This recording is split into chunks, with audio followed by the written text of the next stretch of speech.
রাসায়নিক বিক্রিয়া। এই অধ্যায় থেকে আমরা গতকাল প্রথম দুইটা টপিক শেষ করেছি। একটা হলো রাসায়নিক ভৌত পরিবর্তন কি, রাসায়নিক পরিবর্তন কি, আর আমরা ক্লাসিফিকেশনের মধ্যে জাস্ট ঢুকেছি এবং একটা পয়েন্ট মনে হয় পড়েছিলাম। দেখো, পদার্থের পরিবর্তন এইটা দু রকমের হইতে পারে। একটা হচ্ছে যে ভৌত পরিবর্তন, আর একটা হচ্ছে কি রাসায়নিক পরিবর্তন। তো ভৌত পরিবর্তন মানে কি বললাম? ভৌত পরিবর্তন মানে হলো শুধুমাত্র বাহ্যিক অবস্থার পরিবর্তন হবে। বাহ্যিক অবস্থার পরিবর্তন হবে। ভৌত পরিবর্তন মানে কি হবে? বাহ্যিক অবস্থার পরিবর্তন। বাহ্যিক অবস্থার পরিবর্তন। সবাই মাইক্রোফোনটা একটু অফ করো। বাহ্যিক অবস্থার পরিবর্তনকে আমরা কি বলবো? ভৌত পরিবর্তন। যেমন তুমি ধরো একটা বরফ, হ্যাঁ, আর একটা বরফ, এই বরফটা কঠিন অবস্থায় আছে না? বরফের সংকেত কি? বরফের সংকেত হচ্ছে H2O বা পানি। এই বরফটা এখন কঠিন অবস্থায় আছে, ঠিক আছে? কঠিন অবস্থায় আছে। বরফ যখন তুমি ফ্রিজের বাইরে বের করে বাইরে রাখবা, এটা তখন বাইরে থেকে তাপ শোষণ করবে। তাপ শোষণ করে, তাপ গ্রহণ করে এটা কিসে পরিণত হবে? এটা পানিতে পরিণত হবে। পানিতে পরিণত হবে।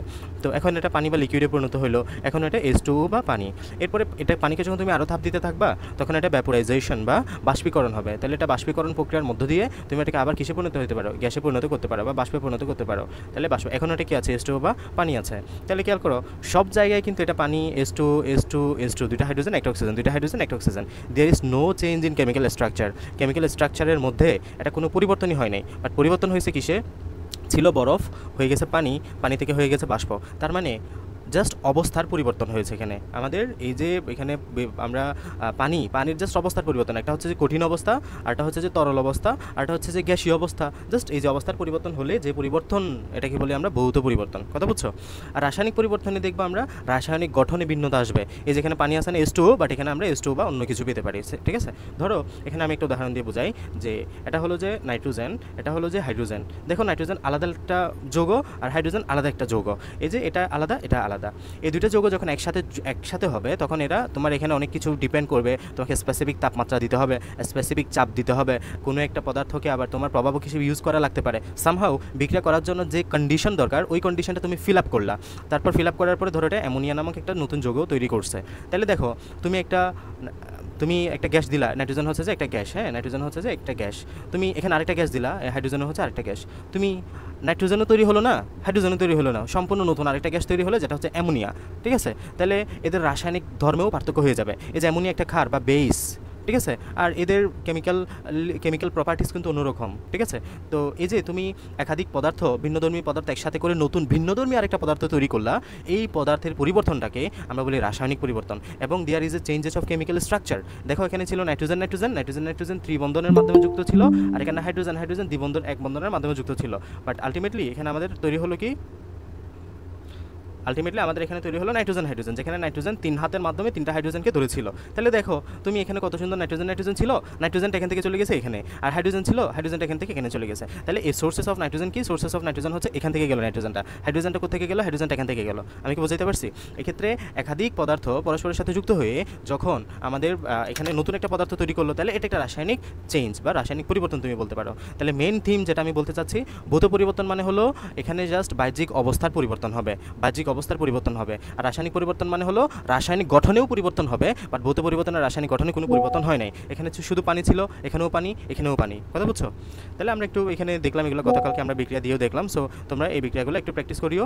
যে বরফ দেখো কঠিন, এটা যখন তুমি তাপ দিচ্ছ তখন পানিতে পরিণত হয়ে গেছে, আবার যখন তাপ দিচ্ছ এটা গ্যাসে পরিণত হয়েছে। গ্যাস থেকে তুমি যখন তাপ নিয়ে নিবা, তখন এটা তলে পরিণত হবে। তরল থেকে যখন তুমি আরও তাপ নিয়ে নিবা, তখন এটা কঠিনে পরিণত হয়ে যাবে। যখন তুমি একটা পানিকে যখন তুমি ফ্রিজে রাখো, ফ্রিজে রাখার ফলে এটা দেখো না কঠিন পদার্থ হয়ে যায়, মানে বরফ হয়ে যায়। বরফ কেন হয়েছে? ফ্রিজের কাজ হলো আমাদের এই পদার্থ থেকে তাপটা গ্রহণ করা, এই তাপটা নিয়ে ফেলা, এই তাপটাকে কেড়ে নেওয়া। তাহলে আলটিমেটলি যখন তুমি কোনো পদার্থ থেকে তাপ গ্রহণ করে নিবা, নিয়ে ফেলবা, তখন এটা কঠিন পদার্থে পরিণত হয়ে যাবে। তাহলে এইগুলা হচ্ছে মূলত ভৌত পরিবর্তন।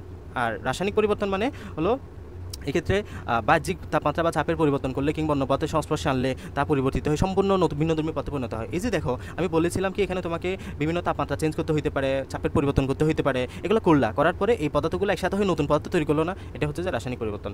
এই যে অন্য পদার্থের সংস্পর্শে আনলে তা পরিবর্তিত হয়, সম্পূর্ণ ভিন্নধর্মী নতুন পদার্থে পরিণত হয়, তাকে রাসায়নিক পরিবর্তন বা কেমিক্যাল চেঞ্জ বলা হয়। ওকে, সো এখানে এগুলো আলোচনা করলো। এই যে এখানে মিথেন এবং অক্সিজেন গ্যাস বিক্রিয়া করে, আমরা যে প্রাকৃতিক গ্যাস বা ন্যাচারাল গ্যাস, হ্যাঁ, ন্যাচারাল গ্যাস ইউজ করি, ন্যাচারাল গ্যাস অক্সিজেনের সাথে দহন বিক্রিয়া যায়, দহন বিক্রিয়া গিয়ে এটা কার্বন ডাইঅক্সাইড এবং পানি তৈরি করলো। আর আমাদের এখানে ক্যালসিয়াম কার্বনেট যেটা আছে, ক্যালসিয়াম কার্বনেট HCl এর সাথে বিক্রিয়া করে তোমার ক্যালসিয়াম ক্লোরাইড তৈরি করলো, কার্বন ডাইঅক্সাইড এবং পানি তৈরি করলো। এই যে ক্যালসিয়াম 2+, এখানে কার্বন ডাইঅক্সাইড, এখানে হাইড্রোজেন প্লাস, এখানে এই যে এই ক্যালসিয়াম চলে যাবে তোমার ক্লোরাইডের সাথে, ক্যালসিয়াম ক্লোরাইড গঠন করলো। যোগটা কীভাবে গঠিত হলো? এই যে আমরা জানি কি হয়, আমরা জানি তোমার যে মৌলর যখন যৌগ গঠন হয়, সংকেত লিখতে হয়, তখন কীভাবে মৌলগুলো ডিস্ট্রিবিউট হয়। তোমার যোজন সংখ্যা যোজনীর বিপরীত দিকে যাবে, হ্যাঁ, বা তোমার আড়াআড়িভাবে যাবে। এই যে ক্যালসিয়াম যোজনী কত 2, ক্লোরিনের যোজনী কত 1। ক্যালসিয়াম এবং ক্লোরাইডের মধ্যে যখন তুমি যৌগ গঠন করতেছো, এই যে ক্যালসিয়াম যোজনী দেবা ক্লোরিনকে, আর ক্লোরাইড যোজনী দেবে 1 ইঞ্চিকে। 1 ইঞ্চি দিতে হয় না, এই জন্য ক্যালসিয়াম ক্লোরাইড গঠিত হয়েছে, কার্বন ডাইঅক্সাইড এবং পানিও গঠিত হয়েছে এভাবে। এরপর আমরা রাসায়নিক বিভাগের শ্রেণী বিভাগে গিয়েছিলাম। রাসায়নিক বিভাগের শ্রেণী বিভাগে আমরা দেখলাম এখানে আমরা রাসায়নিক বিক্রিয়ার এই যে শ্রেণী বিভাগ অনেক কিছুর উপর ডিপেন্ড করে ভাগ করতে পারি।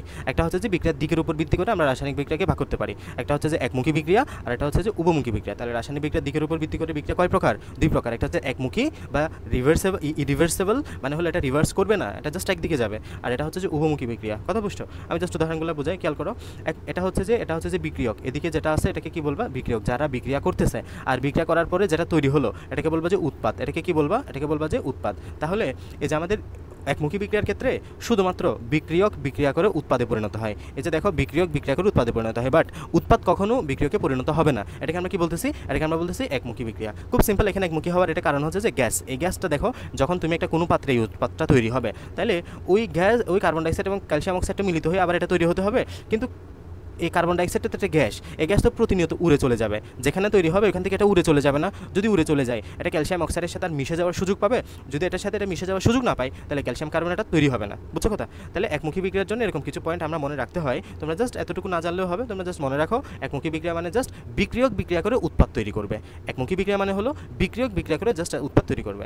এরপরে উভমুখী বিক্রিয়া বা রিভার্সেবল রিঅ্যাকশন, এক্ষেত্রে হলো বিষয়টা ঠিক দুই দিকেই হবে। দেখো এখানে আমরা দুইটা তীর চিহ্ন দেখতে পাচ্ছি, একটা হচ্ছে এরকম আর একটা হচ্ছে যে এরকম। এই যে এদিকে যেটা দেখতে পাচ্ছ এটা হচ্ছে যে বিক্রিয়ক, আর এদিকে যেটা দেখতে পাচ্ছ এটা হচ্ছে যে উৎপাদ। এদিকে যেটা দেখতে পাচ্ছ এটা কি? এটা হচ্ছে যে উৎপাদ। এদিকে বিক্রিয়ক বিক্রিয়া করে উৎপাদে তৈরি হচ্ছে, উৎপাদে পরিণত হচ্ছে এই ডিরেকশনে, এবং বিক্রিয়ক বিক্রিয়া করে উৎপাদ তৈরি হচ্ছে, তার মানে বিক্রিয়াটা সামনের দিকে যাচ্ছে না। এটাকে আমরা বলি সম্মুখমুখী বিক্রিয়া। এই অংশটাকে আমরা কি বলি? এই অংশটাকে বলি সম্মুখমুখী বিক্রিয়া। তাহলে উভমুখী বিক্রিয়াতে আমরা দুইটা বিষয় পাই, সম্মুখমুখী বিক্রিয়া আর উভমুখী বিক্রিয়া। কেন উভমুখী বিক্রিয়ার কারণ হচ্ছে যে এই উৎপাদগুলা আবার বিক্রিয়া করে এই বিক্রিয়াকে পরিণত হতে পারে। মানে এখানে যে ইথাইল ইথানোয়েট এস্টার আছে, এই ইথাইল ইথানোয়েট এস্টার এবং পানি পরস্পরের সাথে আবার বিক্রিয়া করে কি তৈরি করতে পারে? ইথানল এবং ইথানোয়িক অ্যাসিড তৈরি করতে পারে। এবং এই যে এটা দেখো বিপরীত দিকে যাচ্ছে না, মানে স্বাভাবিকভাবে তো ইথানল এবং ইথানোয়িক অ্যাসিড বিক্রিয়া করে ইথাইল ইথানোয়েট এস্টার এবং পানি তৈরি করার কথা, এবং এটাকে আমরা বলতেছি সম্মুখমুখী বিক্রিয়া। কিন্তু এখানে আমাদের এগুলোও বিক্রিয়া করে আবার কি তৈরি করছে? আবার তোমার এই বিক্রিয়াগুলো তৈরি করতেছে না, এবং এটাকে আমরা বলবো যেহেতু এটা বিপরীত দিকে বা পিছনে যাচ্ছে, এই জন্য এটাকে আমরা পশ্চাৎমুখী বিক্রিয়া বলি। তাহলে আমাদের এই যে উভমুখী বিক্রিয়ার কয়টা অংশ থাকে? উভমুখী বিক্রিয়া দুইটা ডিরেকশন, একটা হচ্ছে সম্মুখমুখী বিক্রিয়া মানে বিক্রিয়ক বিক্রিয়া করে উৎপাদে পরিণত হওয়া, আর একটা হচ্ছে যে পশ্চাৎমুখী বিক্রিয়া মানে উৎপাদ বিক্রিয়া করে বিক্রিয়কে পরিণত হওয়া। বুঝছো কথা? তাহলে বিক্রিয়ক বিক্রিয়া করে উৎপাদে পরিণত হওয়াটাকে আমরা সম্মুখমুখী মানে সামনের দিকে যাওয়া, আর এই যে এগুলো বিক্রিয়া করে উৎপাদ যেটা তৈরি হলো, এগুলো যদি বিক্রিয়া করে পিছনের দিকে আসে, তাহলে আমরা সেটাকে পশ্চাৎমুখী বিক্রিয়া বলে থাকি। সেমভাবে এখানে একটা বিক্রিয়া দেখাইছে, হাইড্রোজেন এবং আয়োডিন বিক্রিয়া করে হাইড্রোজেন আয়োডাইড তৈরি করলো। এই যে আমাদের হাইড্রোজেন এবং আয়োডাইড বিক্রিয়ক, আর এটা হচ্ছে যে উৎপাদ। এগুলো আগে তৈরি করে হাইড্রোজেন আয়োডাইড তৈরি করলো। যখন হাইড্রোজেন আয়োডাইড তৈরি হওয়া শুরু করলো, আবার এর কিছুক্ষণ পরে হাইড্রোজেন আয়োডাইড বিয়োজন হওয়া শুরু হবে। হাইড্রোজেন আয়োডাইড বিয়োজন হয়ে আবার হাইড্রোজেন আয়োডাইড তৈরি করবে। তাহলে এখানে সম্মুখী বিক্রিয়া আছে, পশ্চাৎমুখী বিক্রিয়া আছে। কথা বুঝছো? সো এই পরিচয়গুলো আমাদের লাগবে আমরা যখন লাশ তেলের নীতি পড়বো, এদের আরও অনেক কনসেপচুয়াল বিষয় আমরা ক্লিয়ার করবো। সো এগুলো করার জন্য এগুলো আমাদের প্রয়োজন হবে। ওকে,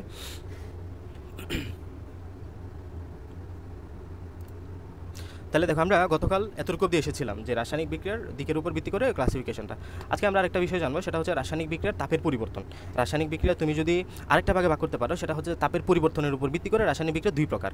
একটা হচ্ছে যে তাপ উৎপাদী বিক্রিয়া, আর একটা হচ্ছে তাপহারী বিক্রিয়া। আমার কথা খুব মনোযোগ দিয়ে খেয়াল করো। একটা কি তাপ উৎপাদী, দেখো নামের মধ্যেই মিল পাবা, তাপ উৎপাদী। আরটা হচ্ছে কি তাপহারী। তাপ উৎপাদী মানে কি? তাপ উৎপাদী মানে এক্ষেত্রে তাপ উৎপন্ন হবে। তাপহারী মানে কি? তাপহারী মানে তাপ হারাবে। সহজ কথা একদম না? তাপ উৎপাদী মানে কি? যে বিক্রিয়া তাপ উৎপন্ন হবে তাকে তাপ উৎপাদী বিক্রিয়া বলা হয়। এর চাইতে সহজ সংজ্ঞা আর আছে? তাপহারী মানে কি? যে বিক্রিয়ায় কোনো বিক্রিয়ক তাপ হারাবে তাকে আমরা তাপহারী বিক্রিয়া বলবো। ঠিক আছে? বা তাপ শোষণ করবে, এক কথায় তাপ শোষণ করবে। আর এখানে তাপ উৎপন্ন হবে, দুটো বিষয়, একটা হচ্ছে উৎপন্ন হওয়া আর একটা হচ্ছে শোষণ হওয়া। যে উৎপন্ন হলে তাপ উৎপাদী আর শোষণ হলে তাপহারী। সিম্পল কথাবার্তা। আচ্ছা, এখন আসো আমরা একটু ইনডেপথ বিস্তারিত জানতে হবে। তুমি এতটুকু জানলে হবে না। আসো তাপ উৎপাদী বিক্রিয়া নিয়ে একটু জানি। Exothermic reaction. তাপ উৎপাদী বিক্রিয়া মানে কি? তাপ উৎপাদী বিক্রিয়া মানে হলো এক্সোথার্মিক রিঅ্যাকশন। তাপ উৎপাদী বিক্রিয়া মানে কি? তাপ উৎপাদী বিক্রিয়া মানে হলো এক্সোথার্মিক রিঅ্যাকশন। যে রাসায়নিক বিক্রিয়ায় তাপ উৎপন্ন হয় তাদেরকে তাপ উৎপাদী বিক্রিয়া বলা হয়। তাহলে এক কথায় যারা বিক্রিয়ায় তাপ উৎপন্ন করবে তারাই হচ্ছে তাপ উৎপাদী বিক্রিয়া। তো আমাদের আমরা এই বিক্রিয়াটা কতবার যে করতে হবে, পুরো এইচএসসি এইচএসসি এই পুরো মানে অংশ জুড়ে তোমাকে অনেকবার এই বিক্রিয়াটা সলভ করতে হবে। লাশ তেলের নীতিতে আমার এই পরীক্ষা এই বিক্রিয়া দিয়ে বারবার ম্যাথ আসে।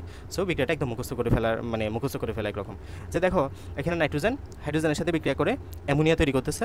এখন আমরা জানি আমরা কোনো বিক্রিয়াটাকে নিয়ে কাজ করার জন্য আমরা অবশ্যই সমতাকরণ করি। তো আমরা এর আগের অধ্যায়ে সমতাকরণ বিষয়টা শিখে আসছি। সমতাকরণ কীভাবে করে, এই যে দেখো এখানে কয় অণু আছে, এখানে তোমার হাইড্রোজেন 3 অণু তৈরি হয়েছে না, কিন্তু এখানে তোমার আমাদের এখানে হাইড্রোজেন 2 অণু ছিল। তার মানে আমরা কি করব, এই যে এটাকে 3 দুগুণে 6 অণু বানাইলাম, আর এখানে 3 দ্বারা গুণ করে এটা 3 দুগুণে 6 অণু বানাইলাম, ঠিক আছে। তো এটাকে সমতাকরণ করছে, এখান থেকে 2 অণু নাইট্রোজেন, এদিকে 2 অণু নাইট্রোজেন মিলে গেছে, বুঝছো কথা।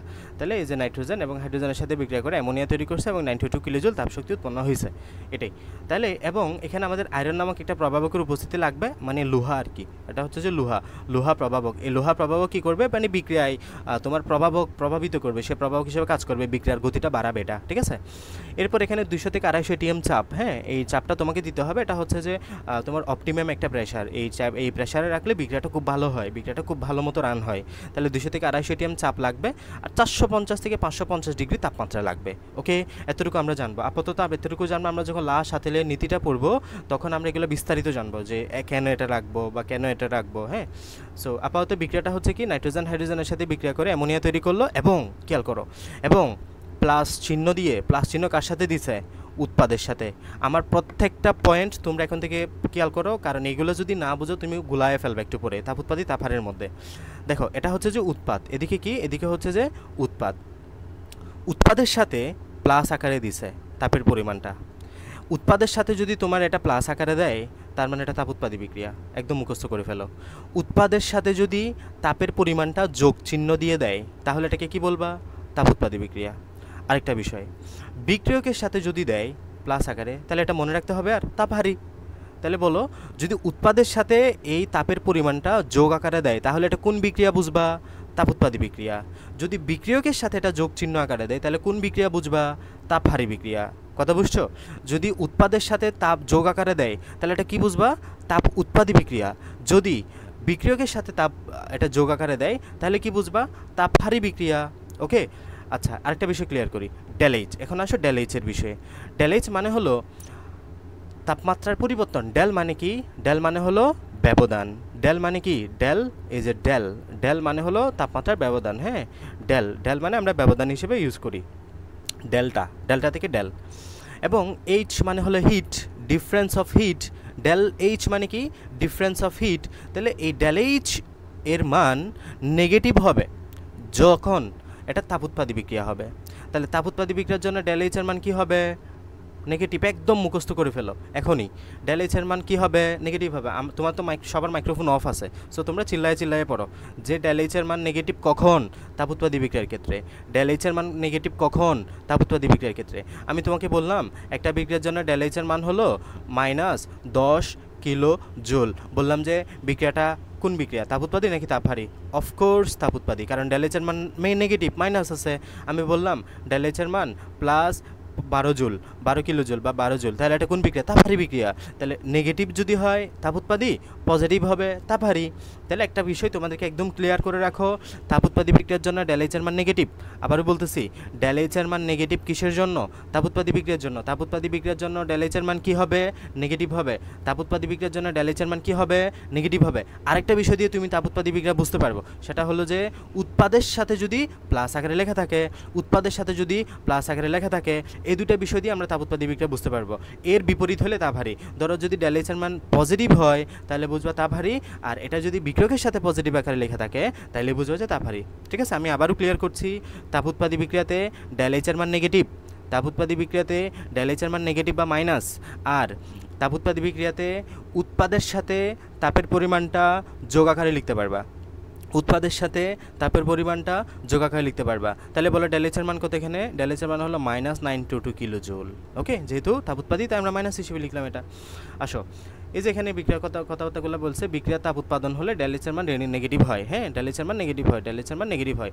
এখন আমি চাচ্ছি তোমাদেরকে আসলে বিষয়টা একটু বুঝাইতে। হ্যাঁ, তোমাদের বই এতটুকু দেওয়া আছে, তো এখন এতটুকু তোমাকে পড়লে হবে এবং এতটুকু তুমি বুঝলে মোর দেন ইনাফ।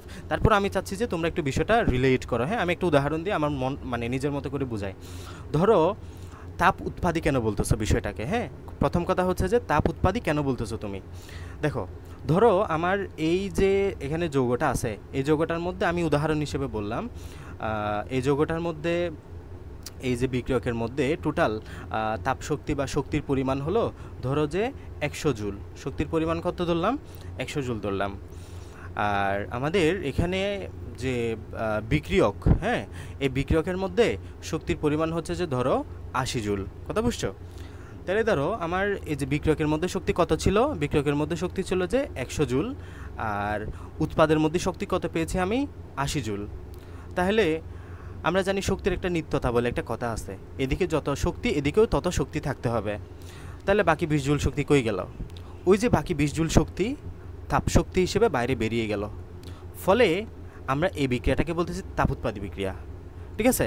তাহলে একটা বিষয় তুমি মাথায় ঢুকায় ফেলো, সেটা হচ্ছে যে বিক্রিয়া তাপোৎপাদী বিক্রিয়ায় বিক্রিয়কের শক্তি বেশি। আমি উদাহরণ দিয়ে বিষয়টা তোমাকে ক্লিয়ার করলাম, কিন্তু দেখো তাপোৎপাদী বিক্রিয়ায় বিক্রিয়কের শক্তি বেশি। এই যে এখানে 100 জুল আর এখানে কত 80 জুল না, তার মানে বিক্রিয়কের শক্তি বেশি না, 100টা বেশি, তো তার মানে বিক্রিয়কের শক্তি বেশি আর উৎপাদের শক্তি কম। বিষয়টা ক্লিয়ার?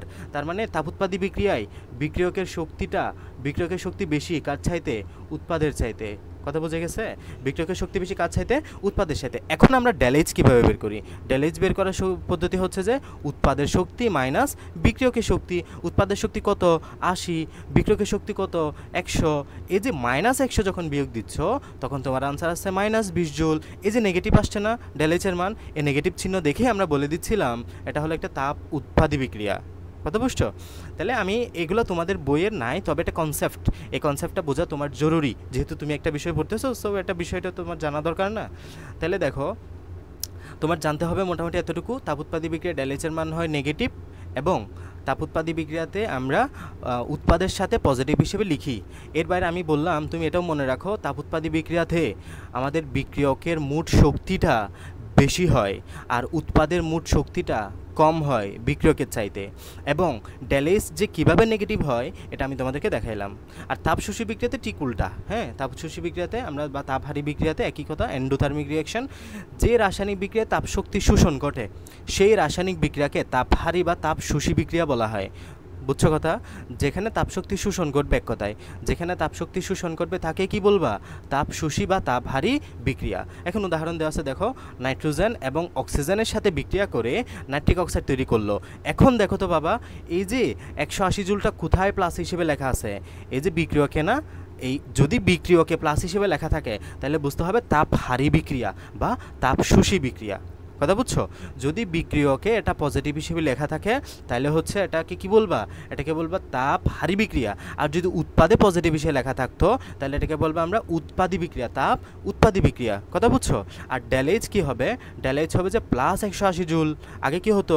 আগে হতো যে -180 জুল। তাহলে আমাদের তাপ উৎপাদীর বিক্রিয়ার জন্য ডেলেজের মান নেগেটিভ হয় আর তাপহারী বিক্রিয়া ডেলেজের মান পজিটিভ। এই যে দেখছো পজিটিভ, আর এখানে কি ছিল? উপরে দেখো ডেলেজের মান নেগেটিভ ছিল, ডেলেজের মান নেগেটিভ। কথা বুঝছো? তাহলে তাপ উৎপাদী বিক্রিয়ার জন্য ডেলেজের মান নেগেটিভ আর তাপহারী বিক্রিয়ায় ডেলেজের মান কি? ডেলেজের মান হলো পজিটিভ। তাপহারী বিক্রিয়া ডেলেজের মান কি হবে? তাপহারী বিক্রিয়া ডেলেজের মান হবে পজিটিভ। কথা বুঝাইতে পারছি? তাহলে যে রাসায়নিক বিক্রিয়া তাপশক্তি শোষণ তাকে তাপহারী বিক্রিয়া বলবো। এবং তাপহারী বিক্রিয়া কীভাবে চিনবো? বিক্রিয়কের দিকে যদি যোগ আকারে লেখা থাকে তাহলে বুঝবো তাপহারী, অথবা ডেলেজ যদি পজিটিভ হয় তাহলে আমরা বুঝবো যে তাপহারী। ওকে, এখন আমি আরেকটা বিষয় এখানে অ্যাড করি, তোমরা যেহেতু বুঝতেছো তাহলে এখানে আরেকটা বিষয় অ্যাড করি। দেখো আমরা কি বললাম যে এখানে তাপ উৎপাদী বিক্রিয়াতে বিক্রিয়কের তাপশক্তি বেশি, উৎপাদের তাপশক্তি কম। এখানে ঠিক উল্টা হবে। দেখো এখানে হবে বিক্রিয়কের তাপশক্তি ধরো যে 120 জুল আর উৎপাদের শক্তি ধরো পাইলে 70 জুল। তা হইল না তো, উৎপাদের শক্তি ধরো 70 জুল আর বিক্রিয়কের শক্তি ধরো 120 জুল।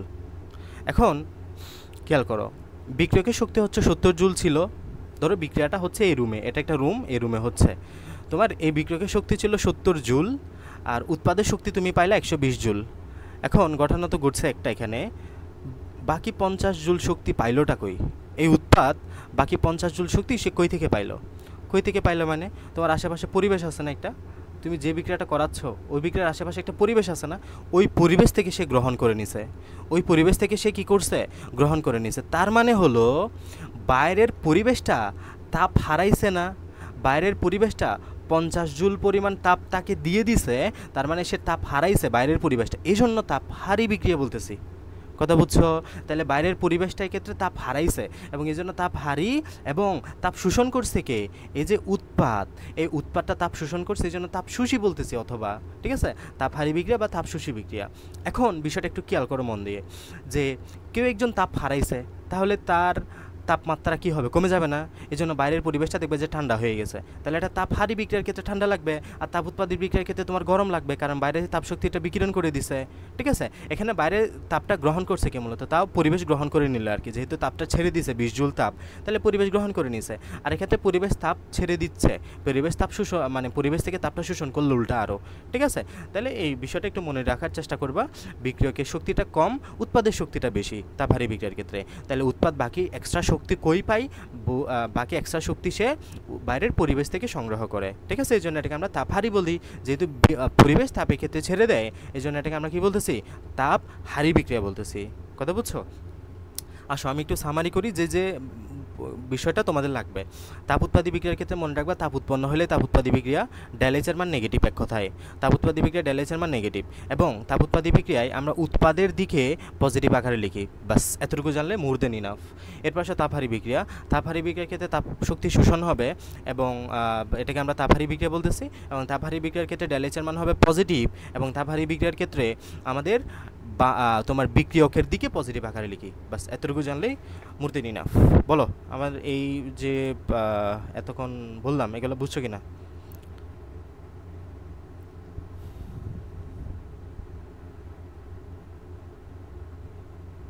নাইমাউনি বুঝছো?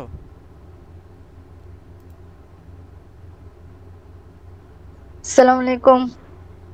ওয়ালাইকুম আসসালাম। বুঝতে পারছো কিনা? জি বুঝছি। তারপর আদিরা হাসান, ঈশান, রুদ্র?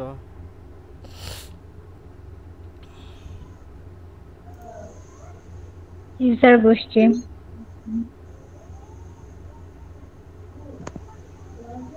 নমস্কার ভাইয়া। বুঝছি। রোজার কেনাকাটা হয়েছে তোমার, রুদ্র? করছি। আচ্ছা, আজকে কি ছিল? মহাপ্রলয়ী নাকি একটা ছিল না? মহালয়া। মহালয়, মহালয়, ইয়েস।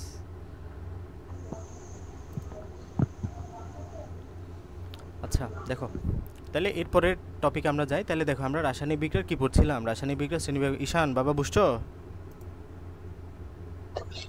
জি ভাইয়া। না বুঝলে বলিও, হ্যাঁ আবার পড়াবো, সমস্যা নাই। তাহলে দেখো রাসায়নিক বিক্রিয়ার দিকের উপর ভিত্তি করে একমুখী, উভমুখী। আরটা হচ্ছে যে রাসায়নিক বিক্রিয়া তাপের পরিবর্তনের উপর ভিত্তি করে তাপ উৎপাদী, তাপ হারি। এখন আসো আমরা খুবই ইন্টারেস্টিং বিষয় এবং সবচেয়ে গুরুত্বপূর্ণ বিষয়, তোমরা এটাকে কঠিন মনে করে অনেক, এটা নিয়ে আমরা আলোচনা করব। এটা হচ্ছে ইলেকট্রন স্থানান্তরের উপর ভিত্তি করে রাসায়নিক বিক্রিয়া কয় প্রকার। কি? ইলেকট্রন স্থানান্তরের উপর ভিত্তি করে রাসায়নিক বিক্রিয়া কয় প্রকার সেটা। একটা হচ্ছে যে রেডক্স বিক্রিয়া, আর একটা হচ্ছে নন রেডক্স বিক্রিয়া। আমরা নামগুলোকে একটু ভাঙাই। What is the mean by redox, what is the mean by non redox. দেখো রেড অক্স, রেড শব্দটা আসছে রিডাকশন থেকে। আমি ভেঙে ভেঙে বোঝাই, তোমরা আশা করি যে রিলেট করতে পারবা। এই যে রেড শব্দটা আসছে কোথা থেকে? রেড শব্দটা আসছে রিডাকশন থেকে, রিডাকশন। অক্স শব্দটা আসছে অক্সিডেশন থেকে। এই রিডাকশন শব্দের অর্থ হচ্ছে যে বাংলায় বললে বিজারণ, আর অক্সিডেশন শব্দের বাংলা অর্থ হচ্ছে জারণ। রিডাকশনের প্রথম তিনটা শব্দ রেড, অক্সিডেশনের প্রথম দুইটা শব্দ অক্স, এই দুইটা শব্দ নিয়ে আলটিমেটলি গঠিত হয়েছে রেডক্স। তার মানে রেডক্স মানে কি? দুটাকে অ্যাড করে দাও, জারণ বিজারণ। তার মানে রেডক্সের বাংলা বললে কি হবে? জারণ বিজারণ বিক্রিয়া, জারণ বিজারণ বিক্রিয়া। কথা বুঝছো? তাহলে রেড কোত্থেকে আসছে বললাম? রেড আসছে রিডাকশন থেকে, অক্স আসছে অক্সিডেশন থেকে। রিডাকশন শব্দের অর্থ হচ্ছে যে বিজারণ, অক্সিডেশনের শব্দের অর্থ হচ্ছে যে জারণ। তার মানে দুটা শব্দকে একসাথে করলে রেডক্স হয়। তার মানে এগুলো যেহেতু এগুলোর অর্থ মিনিং করে, তার মানে এটার বাংলা হবে যে জারণ বিজারণ।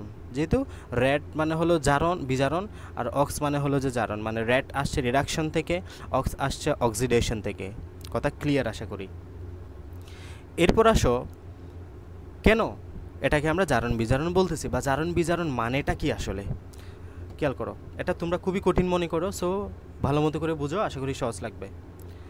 জারণ, জারণের জন্য তুমি আজকে থেকে একটা ছন্দ এখন মাথায় ঢুকায় ফেলো, সেটা হলো জারণ মানে চারণ, জারণ মানে চারণ, জারণ মানে জারণ সংখ্যা বারণ, জারণ সংখ্যা বারণ। এখন এটা একদম মুখস্থ করে ফেলো। তাহলে আমি জাস্ট এই লাইনটা তুমি যদি মনে রাখো, জারণ বিজারণ তোমার জন্য পান্থা ভাতের মতো হয়ে যাবে। কি বললাম? জারণ মানে হলো ছারণ, জারণ মানে জারণ সংখ্যা বারণ, দুইটা কথা। জারণ মানে হলো ছারণ, ইলেকট্রন ছারণ।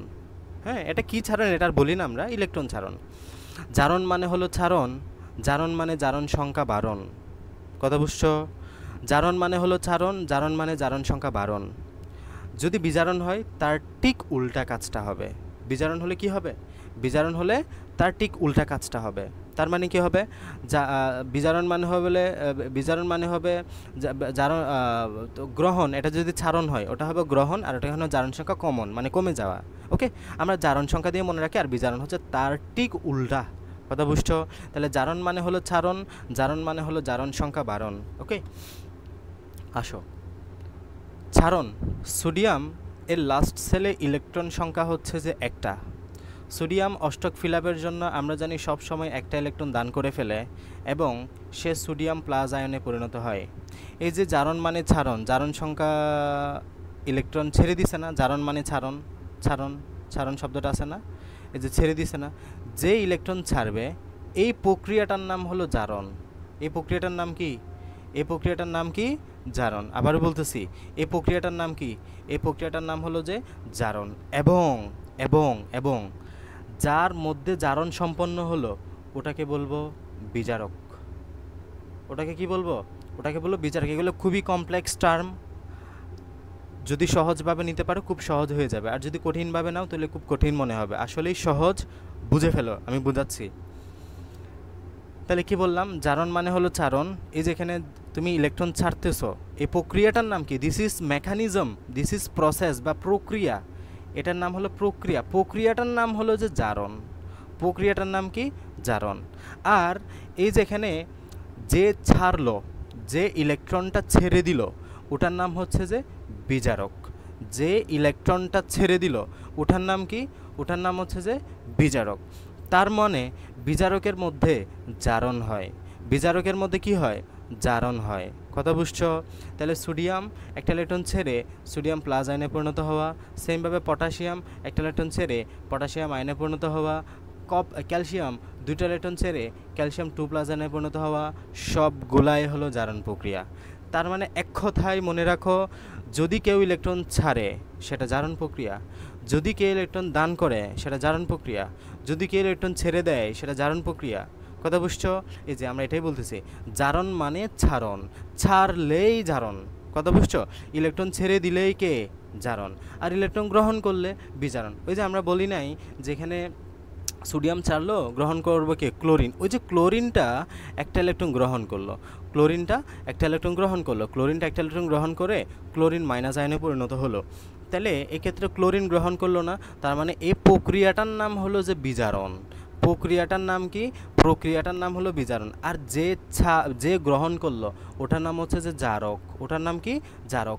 এখন আমি তোমাকে সাজেস্ট করব, তুমি জারক বিজারণ এগুলোর মধ্যে গুল পেঁচায়ও না।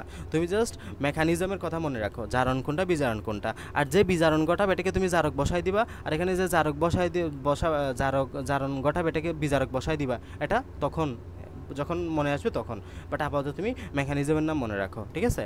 তাহলে এই যে এটার নাম কি বলবো? এটার নাম হচ্ছে যে বিজারণ প্রক্রিয়া, ইলেকট্রন গ্রহণ করার প্রক্রিয়া। তাহলে বিজারণ প্রক্রিয়া কি হয়? ইলেকট্রন গ্রহণ হয়। বিজারণ প্রক্রিয়া কি হয়? ইলেকট্রন গ্রহণ হয়। বিজারণ প্রক্রিয়া কি হয়? বিজারণ প্রক্রিয়া ইলেকট্রন গ্রহণ হয়। আর জারণ প্রক্রিয়া কি হয়? জারণ প্রক্রিয়া ইলেকট্রন চারণ হয়। তার মানে রেডক্স প্রক্রিয়ায় কি হয়? রেডক্স প্রক্রিয়ায় একদল ইলেকট্রন ছেড়ে দিবে আরেক দল ইলেকট্রন গ্রহণ করবে।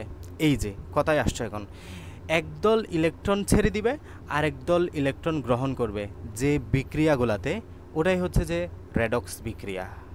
আমি কি বুঝাইতে পারছি? তাহলে রেডক্স বিক্রিয়া মানে হলো একদল ইলেকট্রন গ্রহণ করবে, আরেক দল ইলেকট্রন ছেড়ে দিবে। এই যে মেকানিজম, মানে ইলেকট্রনের স্থানান্তর যে বিক্রিয়াতে হবে, এটাই হচ্ছে যে রেডক্স বিক্রিয়া। ইলেকট্রনের স্থানান্তর যে বিক্রিয়াতে হবে, এটাই হচ্ছে যে রেডক্স বিক্রিয়া বা জারণ বিজারণ বিক্রিয়া। আমি আবার একটু রিপিট করছি, রেডক্স শব্দটা আসছে প্রথম রেড আর ইডি রিডাকশন থেকে, রিডাকশন মানে হলো বিজারণ।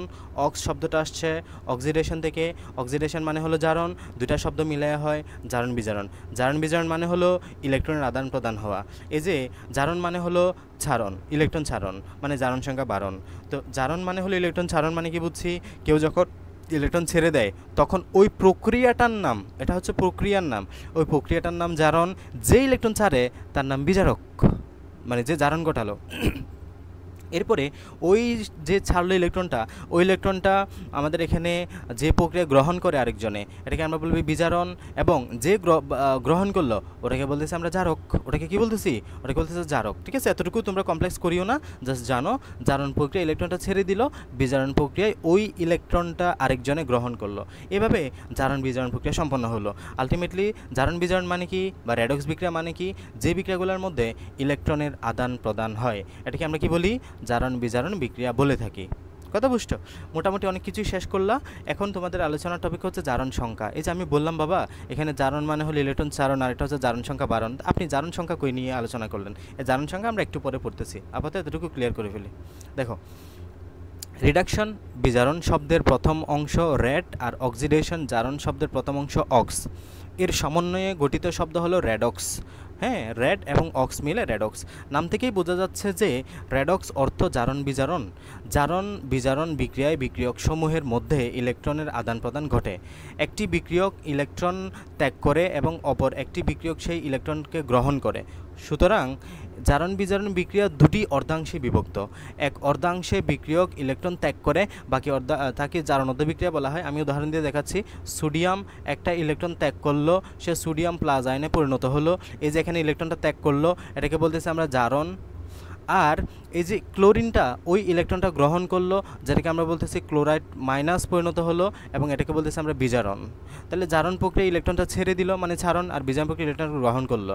জারণ বিজারণের তাহলে দুটো অংশ, একটা হচ্ছে যে জারণ, একটা হচ্ছে যে বিজারণ। এটা পুরা বিক্রিয়া ধরলে এটা হবে অর্ধ বিক্রিয়া, এটা হবে অর্ধ বিক্রিয়া। তার মানে এটা হচ্ছে জারণ অর্ধ বিক্রিয়া, এটা হচ্ছে বিজারণ অর্ধ বিক্রিয়া। তার মানে এক অর্ধাংশে ইলেকট্রন ত্যাগ করে, যাকে আমরা জারণ অর্ধ বিক্রিয়া বলি, অপর অর্ধাংশে অন্য একটি বিক্রিয়ক ইলেকট্রন গ্রহণ করে, যাকে আমরা বিজারণ অর্ধ বিক্রিয়া বলি।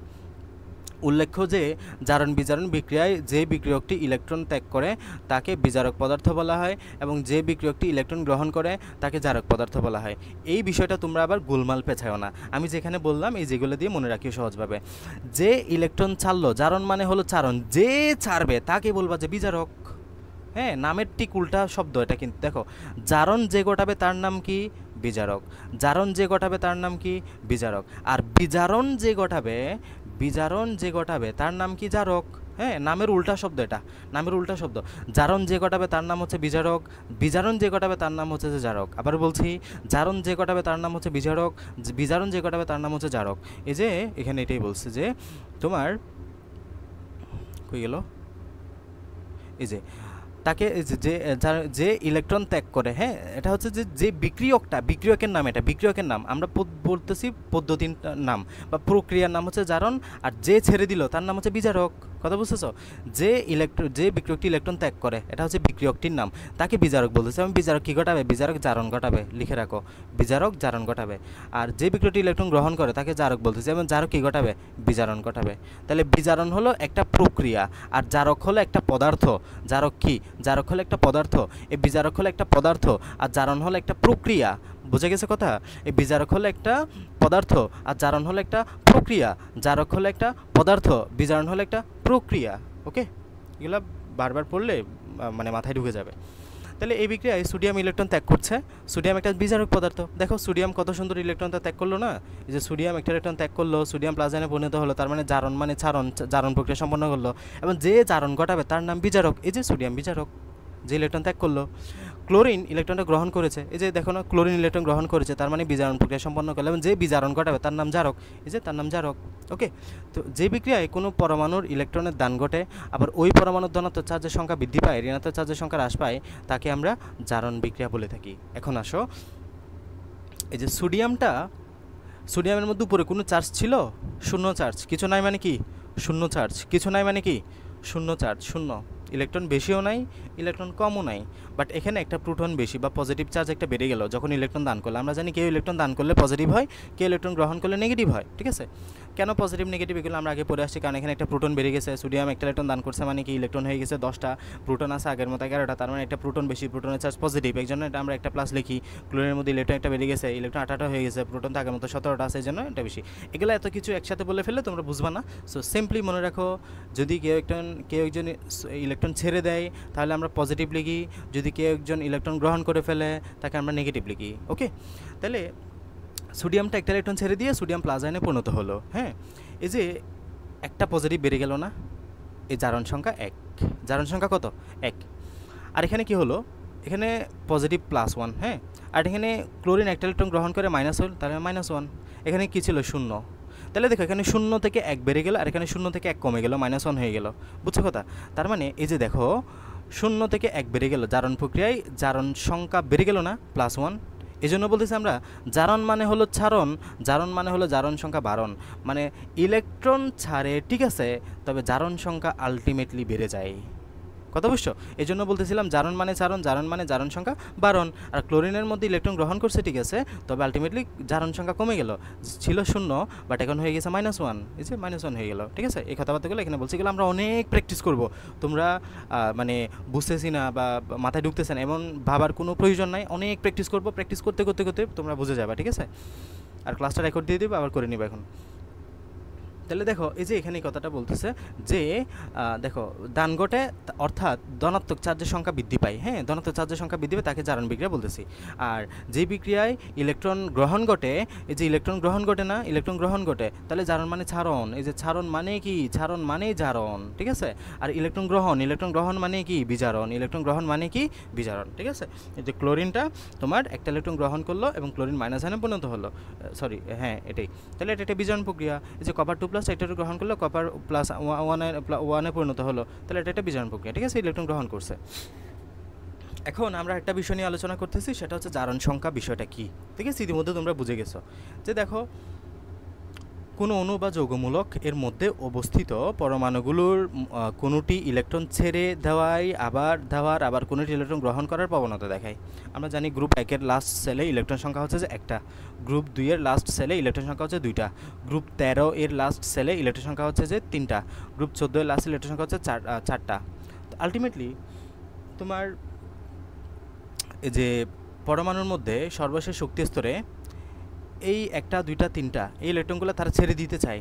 গ্রুপ 1-এর যে যতগুলো মৌল আছে, লি না কে রুবিস এসে ফেলেছে, এগুলো দিয়ে মনে রাখতে, এগুলো একদম সব সময় লাগবে। হাই লি না কে রুবিস এসে ফেলেছে, সবগুলো মৌল একটা ইলেকট্রন ছেড়ে দিবে।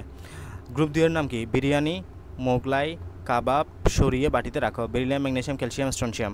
গ্রুপ 13-এর নাম কি, বোন আমার গেল ইন্ডিয়া থাইল্যান্ড, তাহলে boron, aluminium, gallium, indium, tellurium, এগুলা। তারপর গ্রুপ 14 কি, কার্বন সালফার, এগুলা। কামাল শীঘ্র জিনিয়াস স্যার পাবে এটা। এখন এই যে তোমার গ্রুপ 1, 2, 13 এই মৌলগুলো ইলেকট্রন ছেড়ে দেয়, ঠিক আছে, এই যে ইলেকট্রন ছেড়ে দেয়। আবার কিছু মৌল আছে ইলেকট্রন গ্রহণ করে, এই যে আমরা জানি গ্রুপ 17-এর মৌল লাস্ট ইলেকট্রন আছে 7টা, তারা একটা ইলেকট্রন গ্রহণ করতে চায় যে কোনোভাবে অষ্টক ফিলাপের জন্য। গ্রুপ 16 তাদের লাস্ট ইলেকট্রন আছে 6টা, তারা যে কোনো মূল্যে 2টা ইলেকট্রন গ্রহণ করতে চায়। এই যে কোনো মৌল ইলেকট্রন ছেড়ে দিচ্ছে, কোনো মৌল ইলেকট্রন গ্রহণ করার প্রবণতা দেখায়। অণু বা যৌগমূলের মধ্যে অবস্থিত কোনো পরমাণুর ইলেকট্রন ছাড়ার প্রবণতাকে ধনাত্মক চার্জযুক্ত সংখ্যা দিয়ে, আবার কোনো পরমাণু ইলেকট্রন গ্রহণ করার প্রবণতাকে ঋণাত্মক চার্জযুক্ত দিয়ে প্রকাশ করা হয়। মানে আমরা বললাম ইলেকট্রন ছেড়ে দিলে আমরা পজিটিভ লিখি আর ইলেকট্রন গ্রহণ করলে নেগেটিভ লিখি। অণু বা যৌগমূলকের মধ্যে অবস্থিত কোনো পরমাণুর ধনাত্মক বা ঋণাত্মক চিহ্নযুক্ত সংখ্যাকে জারণ সংখ্যা বলা হয়। এই যে ধনাত্মক চিহ্ন সহ ওই সংখ্যাকে তুমি বলতেছো কি, জারণ সংখ্যা বা অক্সিডেশন নাম্বার। তাহলে বলো গ্রুপ 1-এর সব মৌল একটা ইলেকট্রন ছেড়ে দিবে, তার মানে গ্রুপ 1-এর সবার জারণ সংখ্যা কত বলো তো কেউ একজন। গ্রুপ 1-এর সকল মৌল একটা ইলেকট্রন ছেড়ে দিবে, ঠিক আছে, কারণ তাদের সর্বশক্তি স্তরে ইলেকট্রন আছে 1টা, তাহলে তাদের জারণ সংখ্যা কত? জিরো। না না, গ্রুপ একের সবার সর্বশেষ শক্তি স্তর একটা ইলেকট্রন আছে, তার মানে একটা ইলেকট্রন ছেড়ে দিলে তার জারণ সংখ্যা 1 প্লাস 1, ছেড়ে দেওয়ার জন্য প্লাস, যেহেতু একটা ইলেকট্রন চাচ্ছে তাই 1 প্লাস 1। আর গ্রুপ 2 এর সর্বশেষ কক্ষপথে যে দুইটা ইলেকট্রন আছে তারা সবসময় ওই দুইটা ইলেকট্রন ত্যাগ করে দেয়, তার মানে তাদের জারণ সংখ্যা কত বলো?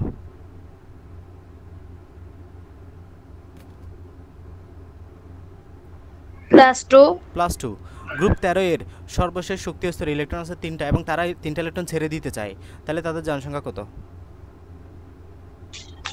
+3। +3। তাহলে বিষয়টা খেয়াল করো, গ্রুপ একের সবার শেষে ইলেকট্রন সংখ্যা 1 1 1 1, হাইড্রোজেনের ক্ষেত্রে 1, তারপর লিথিয়াম, সোডিয়াম, পটাশিয়াম সবার ক্ষেত্রে একটা একটা, সবাই একটা করে ইলেকট্রন ছেড়ে দিতে চাইবে, তাহলে সবার জারণ সংখ্যা 1 1 1 1, যেহেতু সবাই ছেড়ে দিবে তাই +1 +1 +1 +1, কথা বুঝছো?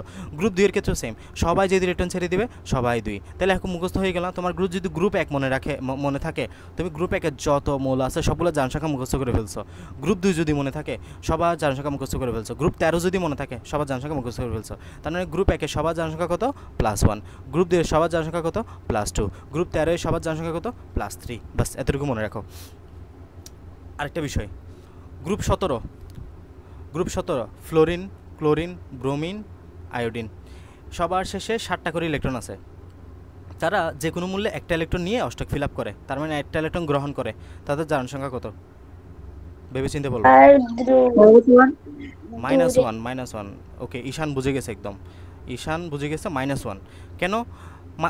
1 কেন দিলা? কারণ তারা একটা ইলেকট্রন গ্রহণ করতেছে। মাইনাস কেন বললা? কারণ তারা গ্রহণ করতেছে। আমরা জানি ছেড়ে দিলে প্লাস, গ্রহণ করলে মাইনাস, ছেড়ে দিলে প্লাস, গ্রহণ করলে মাইনাস, তাহলে সংখ্যা হবে যতটা ইলেকট্রন ছাড়তেছে বা গ্রহণ করতেছে, যদি ছেড়ে দেয় প্লাস, যদি নেয় মাইনাস, কথা বুঝছো? বলো, গ্রুপ 16তে লাস্ট সেলে 6টা ইলেকট্রন আছে, অষ্টক ফিল আপের জন্য 2টা ইলেকট্রন নেওয়া লাগে তাদেরকে সবসময়, এসিতে পড়ে, অক্সিজেন, সালফার, সেলেনিয়াম এগুলা। তাহলে বলো এখানের মধ্যে জারণ সংখ্যা কত হবে? 2টা ইলেকট্রন ছেড়ে দেয়,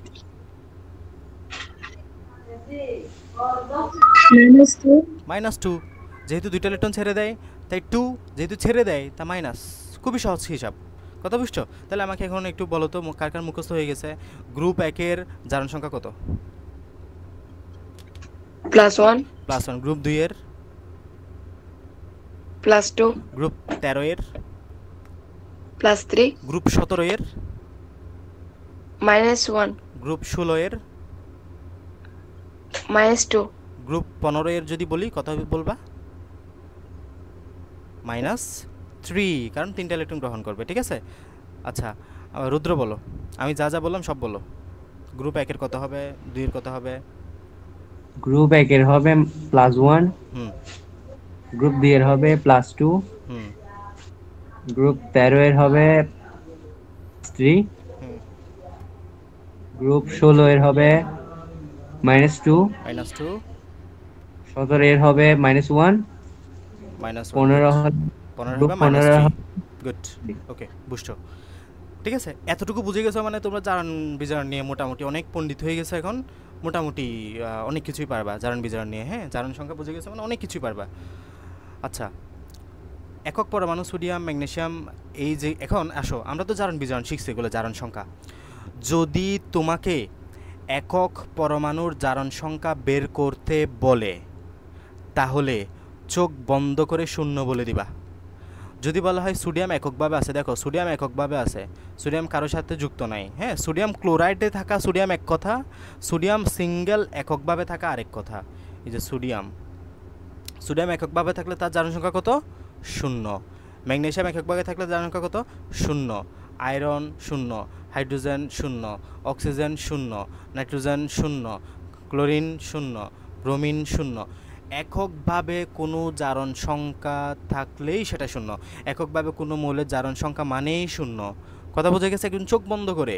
আয়রন বিক্রিয়া করতেছে এটার সাথে, বলো আয়রনের জারণ সংখ্যা কত? 0। আচ্ছা বলি, নাইট্রোজেন হাইড্রোজেনের সাথে বিক্রিয়া করে অ্যামোনিয়া তৈরি করতেছে, বলো নাইট্রোজেনের জারণ সংখ্যা কত? এখানে নাইট্রোজেন গ্যাসের জারণ সংখ্যা কত?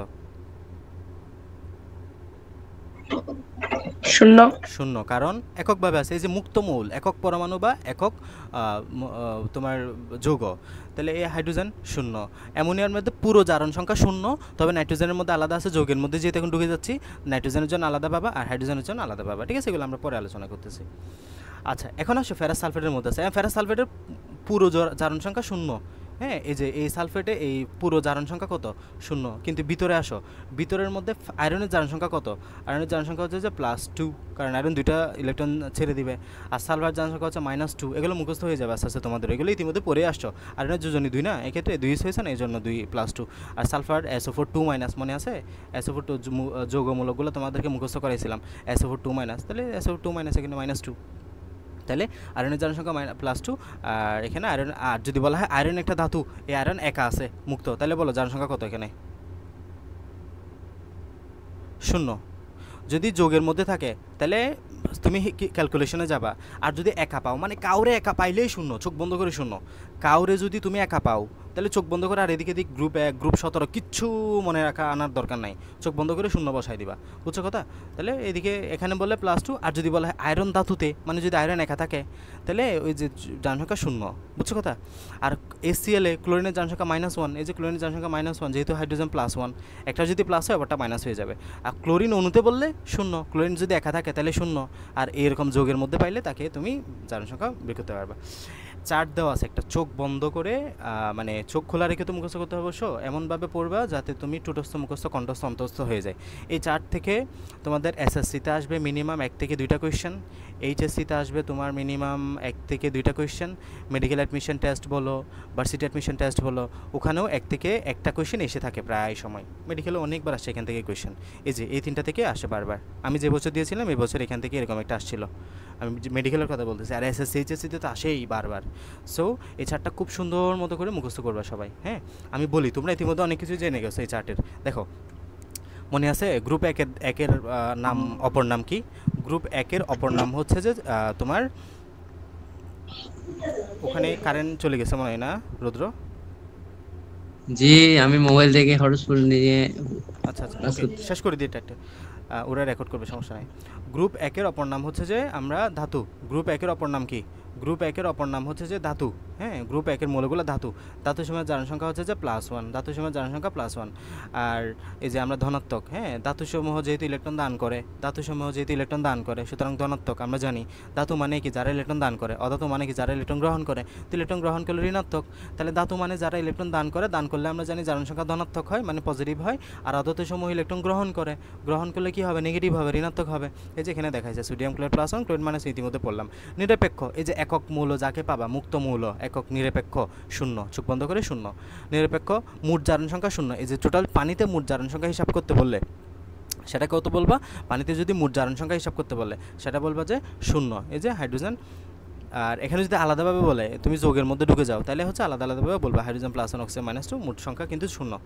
আর আদান বিশিষ্ট পরমাণুর মধ্যে আদানের মানটাই হচ্ছে তার জারণ সংখ্যা। এই যে SO4 2- না, এই জারণ সংখ্যা হলো -2। NH4+ না, এই জারণ +1 হচ্ছে তার জারণ সংখ্যা। মানে আদান বিশিষ্ট কোনো যদি তুমি আয়ন পাও তাহলে তার আদানের পরিমাণটাই তার জারণ সংখ্যা। আর ক্ষারধাতুসমূহ, গ্রুপ 1-এর মৌলসমূহ হলো ক্ষারধাতু, তাই না? গ্রুপ 1-এর মৌলসমূহ কি? ক্ষারধাতু। তাহলে এই গ্রুপ 1-এর মৌলসমূহ জারণ সংখ্যা কত বললাম? +1 না, এই যে +1, সবার +1। এই যে পটাশিয়াম। আর মিথখাত মানে কি? গ্রুপ 2-এর মৌলগুলা। গ্রুপ 2-এর মৌলগুলাকে মিথখাত ধাতু বলা হয়, মনে রাখো। গ্রুপ 1-এর মৌলগুলাকে ক্ষারধাতু বলা হয়, আর গ্রুপ 2-এর মৌলগুলাকে কি বলা হয়? মিথখাত ধাতু বলা হয়। গ্রুপ 2-এর মৌলগুলার সবার জারণ সংখ্যা কত? +2। এই যে ক্যালসিয়াম, ম্যাগনেসিয়াম, সবার জারণ সংখ্যা কত? +2। ধাতবে হ্যালাইড, হেলোজেনের জারণ সংখ্যা -1, মুখস্থ, হ্যাঁ? ধাতবে হ্যালাইড, এগুলো অত বিস্তারিত বুঝাইতে সময় লাগবে। ম্যাগনেসিয়াম, দেখো ক্লোরাইড, একটা হচ্ছে ধাতু আর একটা হচ্ছে হেলোজেন, দুইটা মিলে ধাতব হ্যালাইড। ধাতু এবং হেলোজেন মিলে যেটা গঠন হইলো ওটাকে কি বলতেছি? ধাতব হ্যালাইড বলতেছি। ধাতব হ্যালাইডে হেলোজেনের জারণ সংখ্যা -1, আর অধিকাংশ যোগে হাইড্রোজেনের জারণ সংখ্যা হচ্ছে যে +1। এই যে দেখো এখানে +1, আর আমাদের গেল। আর ধাতব হাইড্রাইডে, হ্যাঁ, এই যে ধাতু প্লাস হাইড্রাইড পাইলে তার জারণ সংখ্যা -1, অধিকাংশ যোগে +1 মনে রাখো। আর 3টা বিষয় মনে রাখবা। অক্সাইড, সাধারণ অক্সাইডের ক্ষেত্রে অক্সিজেনের জারণ সংখ্যা -2, উদাহরণ মনে রাখবা। এই যে পটাশিয়াম অক্সাইডকে আমাদের ক্যালসিয়াম অক্সাইড, এগুলোর জারণ সংখ্যা -2। আর পার অক্সাইডের ক্ষেত্রে মনে রাখবো অক্সিজেনের জারণ সংখ্যা হয় -1। এই যে পার অক্সাইড, এই যে পটাশিয়াম পারঅক্সাইড, হাইড্রোজেন পারঅক্সাইড, এগুলোর ক্ষেত্রে অক্সিজেনের জারণ সংখ্যা কত -1, তাহলে পারঅক্সাইডের ক্ষেত্রে জারণ সংখ্যা কত -1, উদাহরণ সহ মনে রাখবা। সুপার অক্সাইডের ক্ষেত্রে অক্সিজেনের জারণ সংখ্যা কত -1/2, এই যে সুপার অক্সাইডের ক্ষেত্রে অক্সিজেনের জারণ সংখ্যা কত -1/2, এই যে এখানে sodium super oxide, potassium super oxide, এগুলোতে সবার জারণ সংখ্যা কত -1/2, বুঝছো কথা? তাহলে সুপার পারঅক্সাইডের ক্ষেত্রে -1, সুপার অক্সাইডের ক্ষেত্রে -1/2, এগুলো মুখস্থ রাখবা। আমরা নেক্সট দিন ইনশাল্লাহ জারণ বিজারণ প্রক্রিয়া নিয়ে আলোচনা করব, ঠিক আছে? আর জারণ সংখ্যা কীভাবে বের করতে হয়, এখান থেকে জারণ সংখ্যা কীভাবে বের করতে হয় এগুলো আপাতত এইগুলো আমরা সব প্র্যাকটিস করব, এই যে এগুলো সব প্র্যাকটিস করব এগুলো। তো আপাতত তোমাদেরকে এগুলো জানতে হবে, এগুলো না জানলে আমি পরবর্তীতে ঢুকতে পারবো না। সো এগুলো স্টেপ বাই স্টেপ, দেন আমরা জারণ বিজারণ যুগপৎ কীভাবে ঘটে, মানে আমাদের নেক্সট 2-3 ক্লাস শুধু জারণ বিজারণ নিয়ে চলতে থাকবে। এরপর সংযোজন বা এডিশন রিয়াকশানে কীভাবে হয়, ডিকম্পোজিশন রিয়াকশানে বা বিয়োজন বিক্রিয়াতে কেমন হয়, সাবস্টিটিউশন বা ডিসপ্লেসমেন্ট রিয়াকশানে কীভাবে জারণ বিজারণ দেখায়, এগুলো সবগুলো আমি প্র্যাকটিস করাবো। দহন বিক্রিয়াতে কীভাবে হয়। তো রেডক্স বিক্রিয়া শেষ, জারণ বিজারণ বিক্রিয়া শেষ, দেন আমরা নন রেডক্সে যাব। সো ওদেরটা খুবই কনসেপচুয়াল, অনেক বিস্তারিত বুঝতে হবে, তোমরা একটু পড়তে হবে। সো ওভাবে করে শেষ করবো আর কি। হ্যাঁ, আমি যতটুকু বুঝিয়েছি এগুলো সব প্র্যাকটিস করবা, ক্লাসটা রেকর্ড দিয়ে দিচ্ছি, ক্লাসটা আবার করে নিও, তাহলে কনসেপ্টগুলো আরও বেশি ক্লিয়ার হবে। ওকে, নমস্কার স্যার। আচ্ছা, আজকে আমরা জারণ বিজারণ শেষ করবো ইনশাল্লাহ। তো জারণ বিজারণ আমরা লাস্ট দিন যতটুকু পড়েছি ওই অংশটুকু আমি আরেকবার রিপিট করেছি, তাহলে তোমাদের বুঝতে সুবিধা হবে আজকে লেকচারটা। খেয়াল করো, আমরা শুরুতেই বলেছি আমরা রাসায়নিক বিক্রিয়া পড়ছিলাম বা রাসায়নিক পরিবর্তন। রাসায়নিক বিক্রিয়াকে আমরা অনেকভাবে ভাগ করেছি। তো আরেকটা ভাগে ভাগ করার হলো যে সেগমেন্ট হলো যে ইলেকট্রন স্থানান্তরের উপর ভিত্তি করে। তো ইলেকট্রন স্থানান্তরের উপর ভিত্তি করে রাসায়নিক বিক্রিয়া 2 ভাগে ভাগ করেছিলাম আমরা। কয় ভাগে? ইলেকট্রন স্থানান্তরের ভিত্তি করে রাসায়নিক বিক্রিয়া 2 প্রকার, একটা হচ্ছে যে রেডক্স, একটা হচ্ছে যে নন রেডক্স। হ্যাঁ, একটা হচ্ছে যে রেডক্স বিক্রিয়া আর একটা হচ্ছে নন রেডক্স বিক্রিয়া। এখন এই রেডক্স মানে কি বা এই নন রেডক্স মানে কি, এটা একটু আমাদেরকে বুঝতে হবে। তো আমি লাস্ট দিন বলেছিলাম রেডক্স শব্দটা এরকম হয়, REDOX, রেডক্স। তো রেডক্সের প্রথম 3টা শব্দ হচ্ছে যে র্যাড, পরের 2টা শব্দ হচ্ছে যে অক্স। তাহলে এই র্যাড শব্দের অর্থ কি? র্যাড শব্দটা আসছে রিডাকশন নামক শব্দ থেকে। র্যাড শব্দটা আসছে কোত্থেকে? রিডাকশন নামক শব্দ থেকে। অক্স শব্দটা আসছে অক্সিডেশন নামক শব্দ থেকে। আমার প্রতিটা পয়েন্ট খুব ভালো করে মাথায় ঢুকাও। তাহলে আমাদের ইলেকট্রন স্থানান্তরের উপর ভিত্তি করে বিক্রিয়া 2 প্রকার, একটা হচ্ছে যে রেডক্স বিক্রিয়া আর একটা হচ্ছে যে নন রেডক্স বিক্রিয়া। এই যে রেডক্স মানে কি আমরা এটা বুঝতে চাচ্ছি। রেডক্সের প্রথম 3টা শব্দ হচ্ছে যে র্যাড আর দ্বিতীয় 2টা অক্ষর হচ্ছে যে অক্স, অ্যালফাবেটিক অর্ডারে। তাহলে এখন মানে এখানে আমরা এর মধ্যে দেখলাম এখন এই যে রেডাকশন থেকে আসছে র্যাড এবং অক্সিডেশন থেকে আসছে অক্স। তো এই রিডাকশন শব্দের অর্থ হলো যে বাংলা অর্থ হলো যে বিজারণ। রেডাকশন শব্দের বাংলা অর্থ কি? বিজারণ। আর অক্সিডেশন শব্দের বাংলা অর্থ হচ্ছে অক্সিডেশন, জারণ। এই অক্সিডেশন শব্দের বাংলা অর্থ হচ্ছে যে জারণ। কথা বোঝা যাচ্ছে? তাহলে এই র্যাড শব্দটা আসছে রিডাকশন থেকে, যার অর্থ হলো যে বিজারণ। অক্সিডেশন শব্দটার অর্থ হলো যে জারণ। এই অক্সিডেশন থেকে অক্স গিয়ে এখানে যুক্ত হয়েছে, আলটিমেটলি 2টা শব্দ মিলে হয় রেডক্স। তার মানে রেডক্স মানে হলো জারণ বিজারণ। রেডক্স মানে কি? রেডক্স মানে হলো যে জারণ বিজারণ। ওকে, রেডক্স মানে কি? রেডক্স মানে হলো জারণ বিজারণ। এখন এই রেডক্স বিক্রিয়া বা জারণ বিজারণ নিয়ে তোমাকে বিস্তারিত একটু বুঝতে হবে, জানতে হবে। হ্যাঁ, তো খেয়াল করো, এখানে যে কথাবার্তাগুলো বলছি আমি এগুলো এখানে বলা আছে। তো আমি তোমাদেরকে সব সময় বলি যে ছন্দ দিয়ে তুমি এই বিষয়টা সবসময় মনে রাখতে পারবা। জাস্ট একটা ছন্দ তুমি মাথায় ঢুকায় ফেলো। জারণ মানে হলো ছাড়ন, জারণ মানে ছাড়ন কি? ছাড়ন, ইলেকট্রন ছাড়ন। জারণ মানে ছাড়ন, জারণ মানে জারণ সংখ্যা বারণ। 2টা লাইন একসাথে মনে রাখলে সহজ হবে। জারণ সংখ্যা বারণ। জারণ মানে হলো ছাড়ন, জারণ মানে হলো জারণ সংখ্যা বারণ। জারণ মানে হলো ছাড়ন, জারণ মানে জারণ সংখ্যা বারণ। কথা বোঝা যাচ্ছে? জারণ মানে হলো ছাড়ন, জারণ মানে হলো জারণ সংখ্যা বারণ। ওকে, এখন এই যে জারণ, জারণ মানে কি বলতেছি? ইলেকট্রন ছাড়ন। খেয়াল রাখবা, আমি 3টা কথা তোমাকে বলতেছি, এই 3টা কথা 2টা কথা মনে রাখবা। 3টা কথা বলতে পারবো, তবে আমি পেঁচাইতে চাচ্ছি না আপাতত শুরুর দিকে। এই জারণ একটা প্রক্রিয়া বা জারণ বা বিজারণ, এগুলো একটা কি? এগুলো হচ্ছে যে একটা প্রক্রিয়া। এগুলো কি? এগুলো হচ্ছে যে প্রক্রিয়া। আর ঝারক বা বিজারক এগুলো হচ্ছে এক একটা পদার্থ। এগুলো কি? এক একটা পদার্থ। তাহলে জারণ বা বিজারণ এটা একটা কি? প্রসেস। হ্যাঁ, জারণ বা বিজারণ এটা একটা কি? প্রসেস। আর জারক বা বিজারক কি? এটা একটা পদার্থ।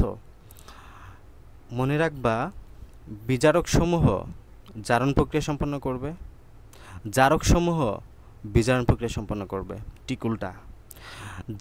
বিজারকসমূহ কী প্রক্রিয়া সম্পন্ন করবে? জারণ। জারকসমূহ কী প্রক্রিয়া সম্পন্ন করবে? বিজারণ। কথা বোঝা যাচ্ছে? তাহলে জারণ মানে, বিজারণ মানে প্রক্রিয়া, এবং জারণ কে ঘটাবে? জারণ ঘটাবে বিজারকসমূহ। জারণ কারা ঘটাবে? জারণ ঘটাবে বিজারকসমূহ। বিজারণ কারা ঘটাবে? জারকসমূহ।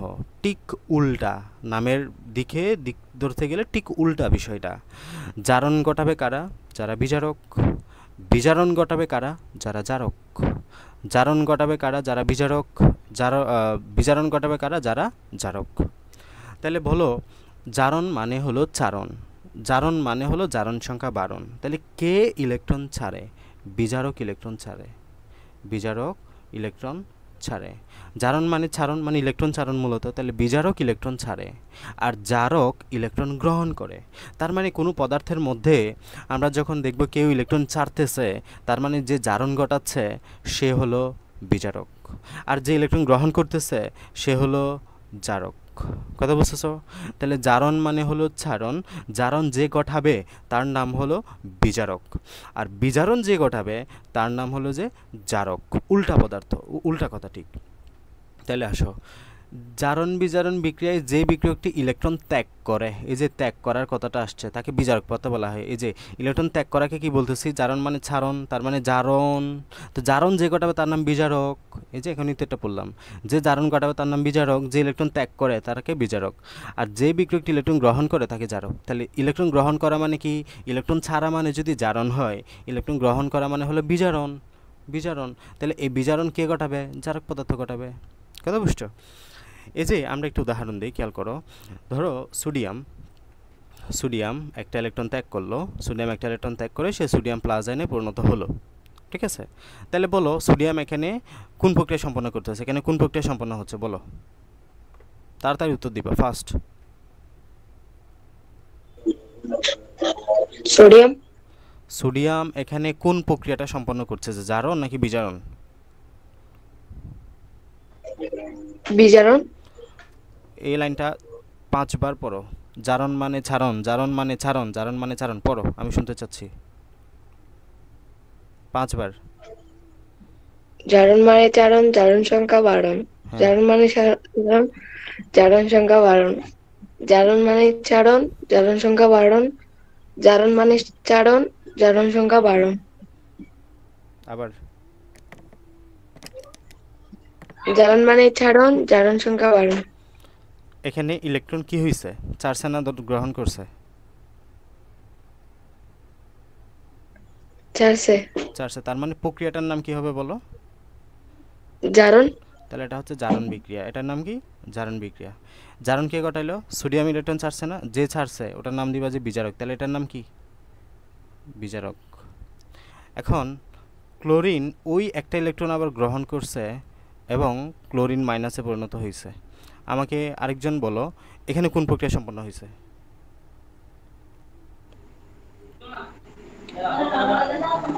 নমস্কার ভাইয়া, বলো। এটা বিজারণ। বিজারণ। কেন বিজারণ? এটা ইলেকট্রন গ্রহণ করছে। ইলেকট্রন গ্রহণ করছে। উপরে আসো। জারণ মানে ছাড়ন, তার মানে বিজারণ মানে কি? ইলেকট্রন গ্রহণ। এটাকে আর বলতে হবে আলাদা করে? জারণ মানে যদি ছাড়ন হয়, বিজারণ মানে ইলেকট্রন গ্রহণ করা। জারণ মানে ছাড়ন, বিজারণ মানে ইলেকট্রন গ্রহণ। জারণ মানে ছাড়ন, বিজারণ মানে ইলেকট্রন গ্রহণ। এই যে বিজারণ মানে ইলেকট্রন গ্রহণ, বিজারণ মানে ইলেকট্রন গ্রহণ। কথা বুঝছো? যে ইলেকট্রন গ্রহণ করলো বা যে বিজারণ ঘটালো তার নাম কি হবে বলো? জারক। জারক। নাম উল্টা। যে বিজারণ ঘটাবে তার নাম জারক, যে জারণ ঘটাবে তার নাম বিজারক। উল্টা কথা। কথা বুঝছো? আচ্ছা, তাহলে বিষয়টা গেল। আমরা এতটুকু আপাতত ক্লিয়ার করলাম। জারণ মানে ছাড়ন। আরেকটা কথা হচ্ছে জারণ মানে জারণ সংখ্যা বারণ। এই কথাটা আমরা একটু পরে ক্লিয়ার করতেছি যখন জারণ সংখ্যা পড়বো। সেমভাবে এখানে এবার একটার পর একটা আমি ধরবো। বলো, আয়রন 2+ মানে কি? আয়রন 2+ কখন তৈরি হয়? আয়রন যখন দুইটা ইলেকট্রন ছেড়ে দেয় তখন আয়রন 2+ পরিণত হয়। তার মানে এখানে স্বাভাবিক ইলেকট্রনের চাইতে দুইটা ইলেকট্রনের ঘাটতি আছে। আমরা এভাবে করে বলবো, স্বাভাবিক ইলেকট্রনের চাইতে দুইটা ইলেকট্রন কম আছে তার। 2+ মানে কি, সে দুইটা ইলেকট্রন ছেড়ে দিছে, তার মানে তার দুইটা ইলেকট্রন কম আছে স্বাভাবিকের চাইতে। আচ্ছা, আয়রন 3+ পরিণত হলো, তার মানে কি এখন তিনটা ইলেকট্রন কম আছে না? তো আয়রন 2+ থেকে 3টা প্লাস, তার মানে একটা ইলেকট্রন সে ছেড়ে দিছে। এদিকে প্লাস ইলেকট্রন দেওয়া আছে, এটাই পাশে আনলে মাইনাস ইলেকট্রন হিসেবে লেখা যাবে। কথা বুঝছো? তাহলে এটা কি? এটা হচ্ছে জারণ। জারণ মানে ছাড়ন। এখানে সোডিয়াম ছিল, সোডিয়ামের মধ্যে কোনো ইলেকট্রন বেশিও নাই কমও নাই, বাট এখানে একটা ইলেকট্রন ছেড়ে দিয়ে সোডিয়াম প্লাসে পরিণত হয়েছে, এই যে আমি যে একটা দেখালাম। মানে বিষয়টা হচ্ছে আমি এদিকে মাইনাস হিসেবে লিখলাম সহজে বোঝানোর জন্য, আর এদিকে তারা এই পাশ থেকে মাইনাস হিসেবে, মাইনাসটা এই পাশে গেলে প্লাস হয়ে যাবে না, সেম কথা। তাহলে এই পাশে গেলে তারা প্লাস হিসেবে লিখছে, কি কথা? ঠিক আছে?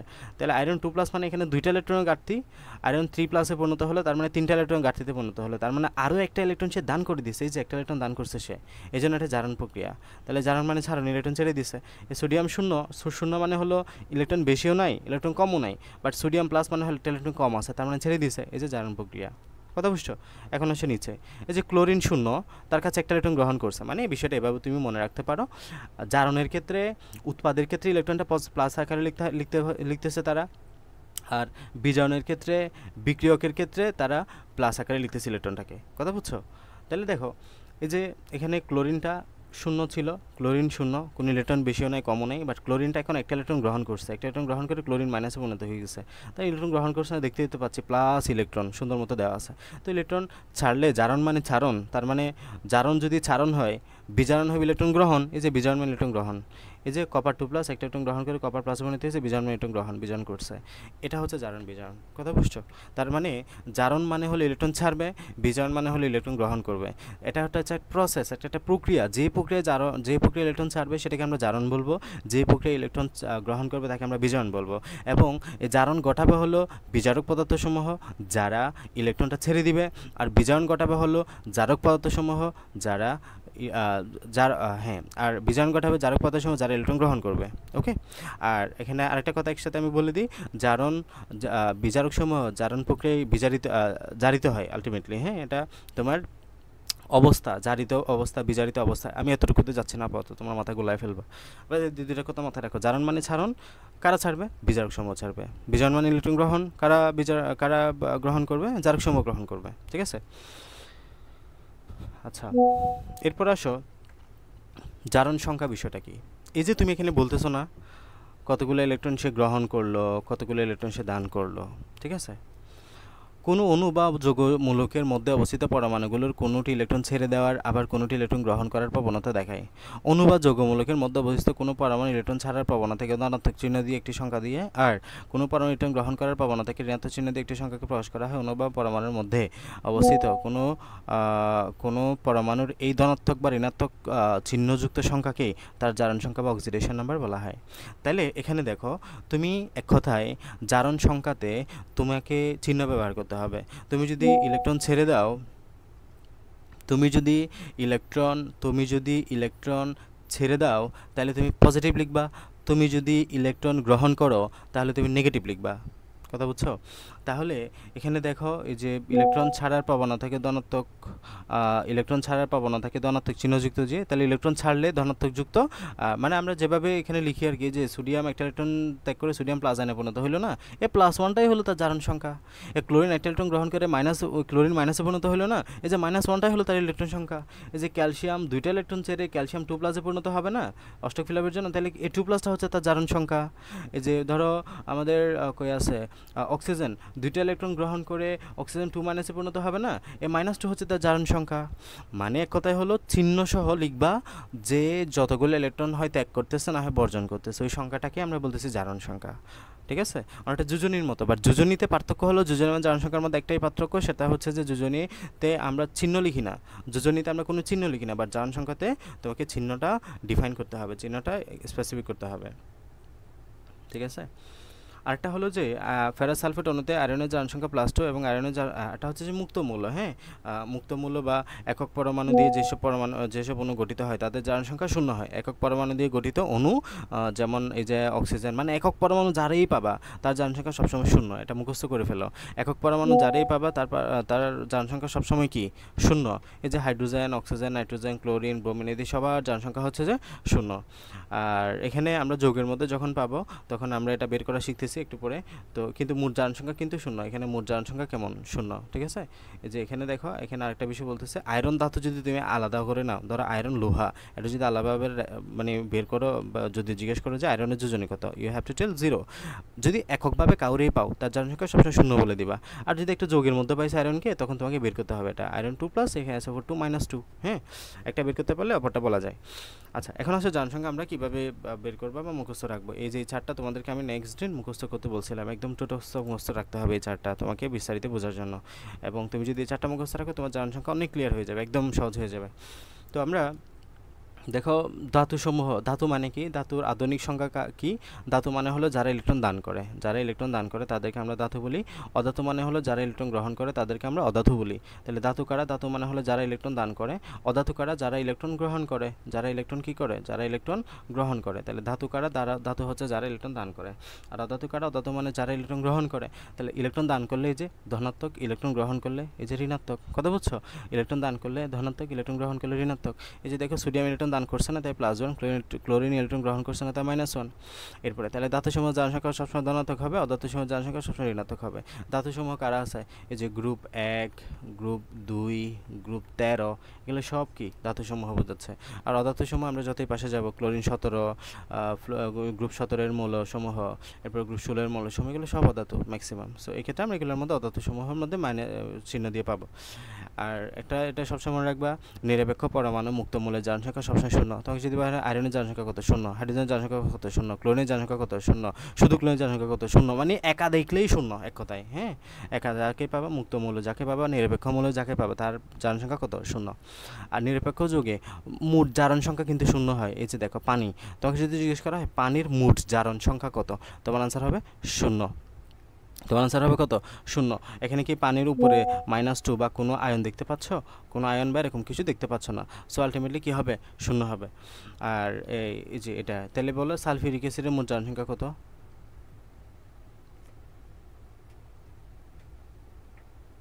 বলো। সালফিউরিক অ্যাসিডের মোট জারণ সংখ্যা কত? মোট জারণ সংখ্যা বললেই কি বললাম? উপরে কিছু আছে, আমি আয়ন দিয়ে +0 মাইনাস কিছু লিখছি, কিছু নাই, মানে কত আছে? 0 আছে। 0 0। এসিএল এর জারণ সংখ্যা কত? মোট জারণ সংখ্যা কত? মোট শব্দটা উল্লেখ করতেছি আমি বলতেছি না ক্লোরিনের জারণ সংখ্যা কত এসিএল এর মধ্যে, বলো। 0। পানির মোট জারণ সংখ্যা কত? মোট 0। যদি জিজ্ঞেস করা হয় এবার পানিতে এটার জারণ সংখ্যা কত, এটার জারণ সংখ্যা কত, এই যে এটার জারণ সংখ্যা হচ্ছে -2, এটার জারণ সংখ্যা হচ্ছে যে +1, আলাদাভাবে যদি বলো আর কি, হ্যাঁ। হাইড্রোজেনের জারণ সংখ্যা হচ্ছে +1, এটার জারণ সংখ্যা -2। এসিএল এর মধ্যে এটার জারণ সংখ্যা +1, এটার জারণ সংখ্যা -1, আলাদাভাবে বললে, ঠিক আছে।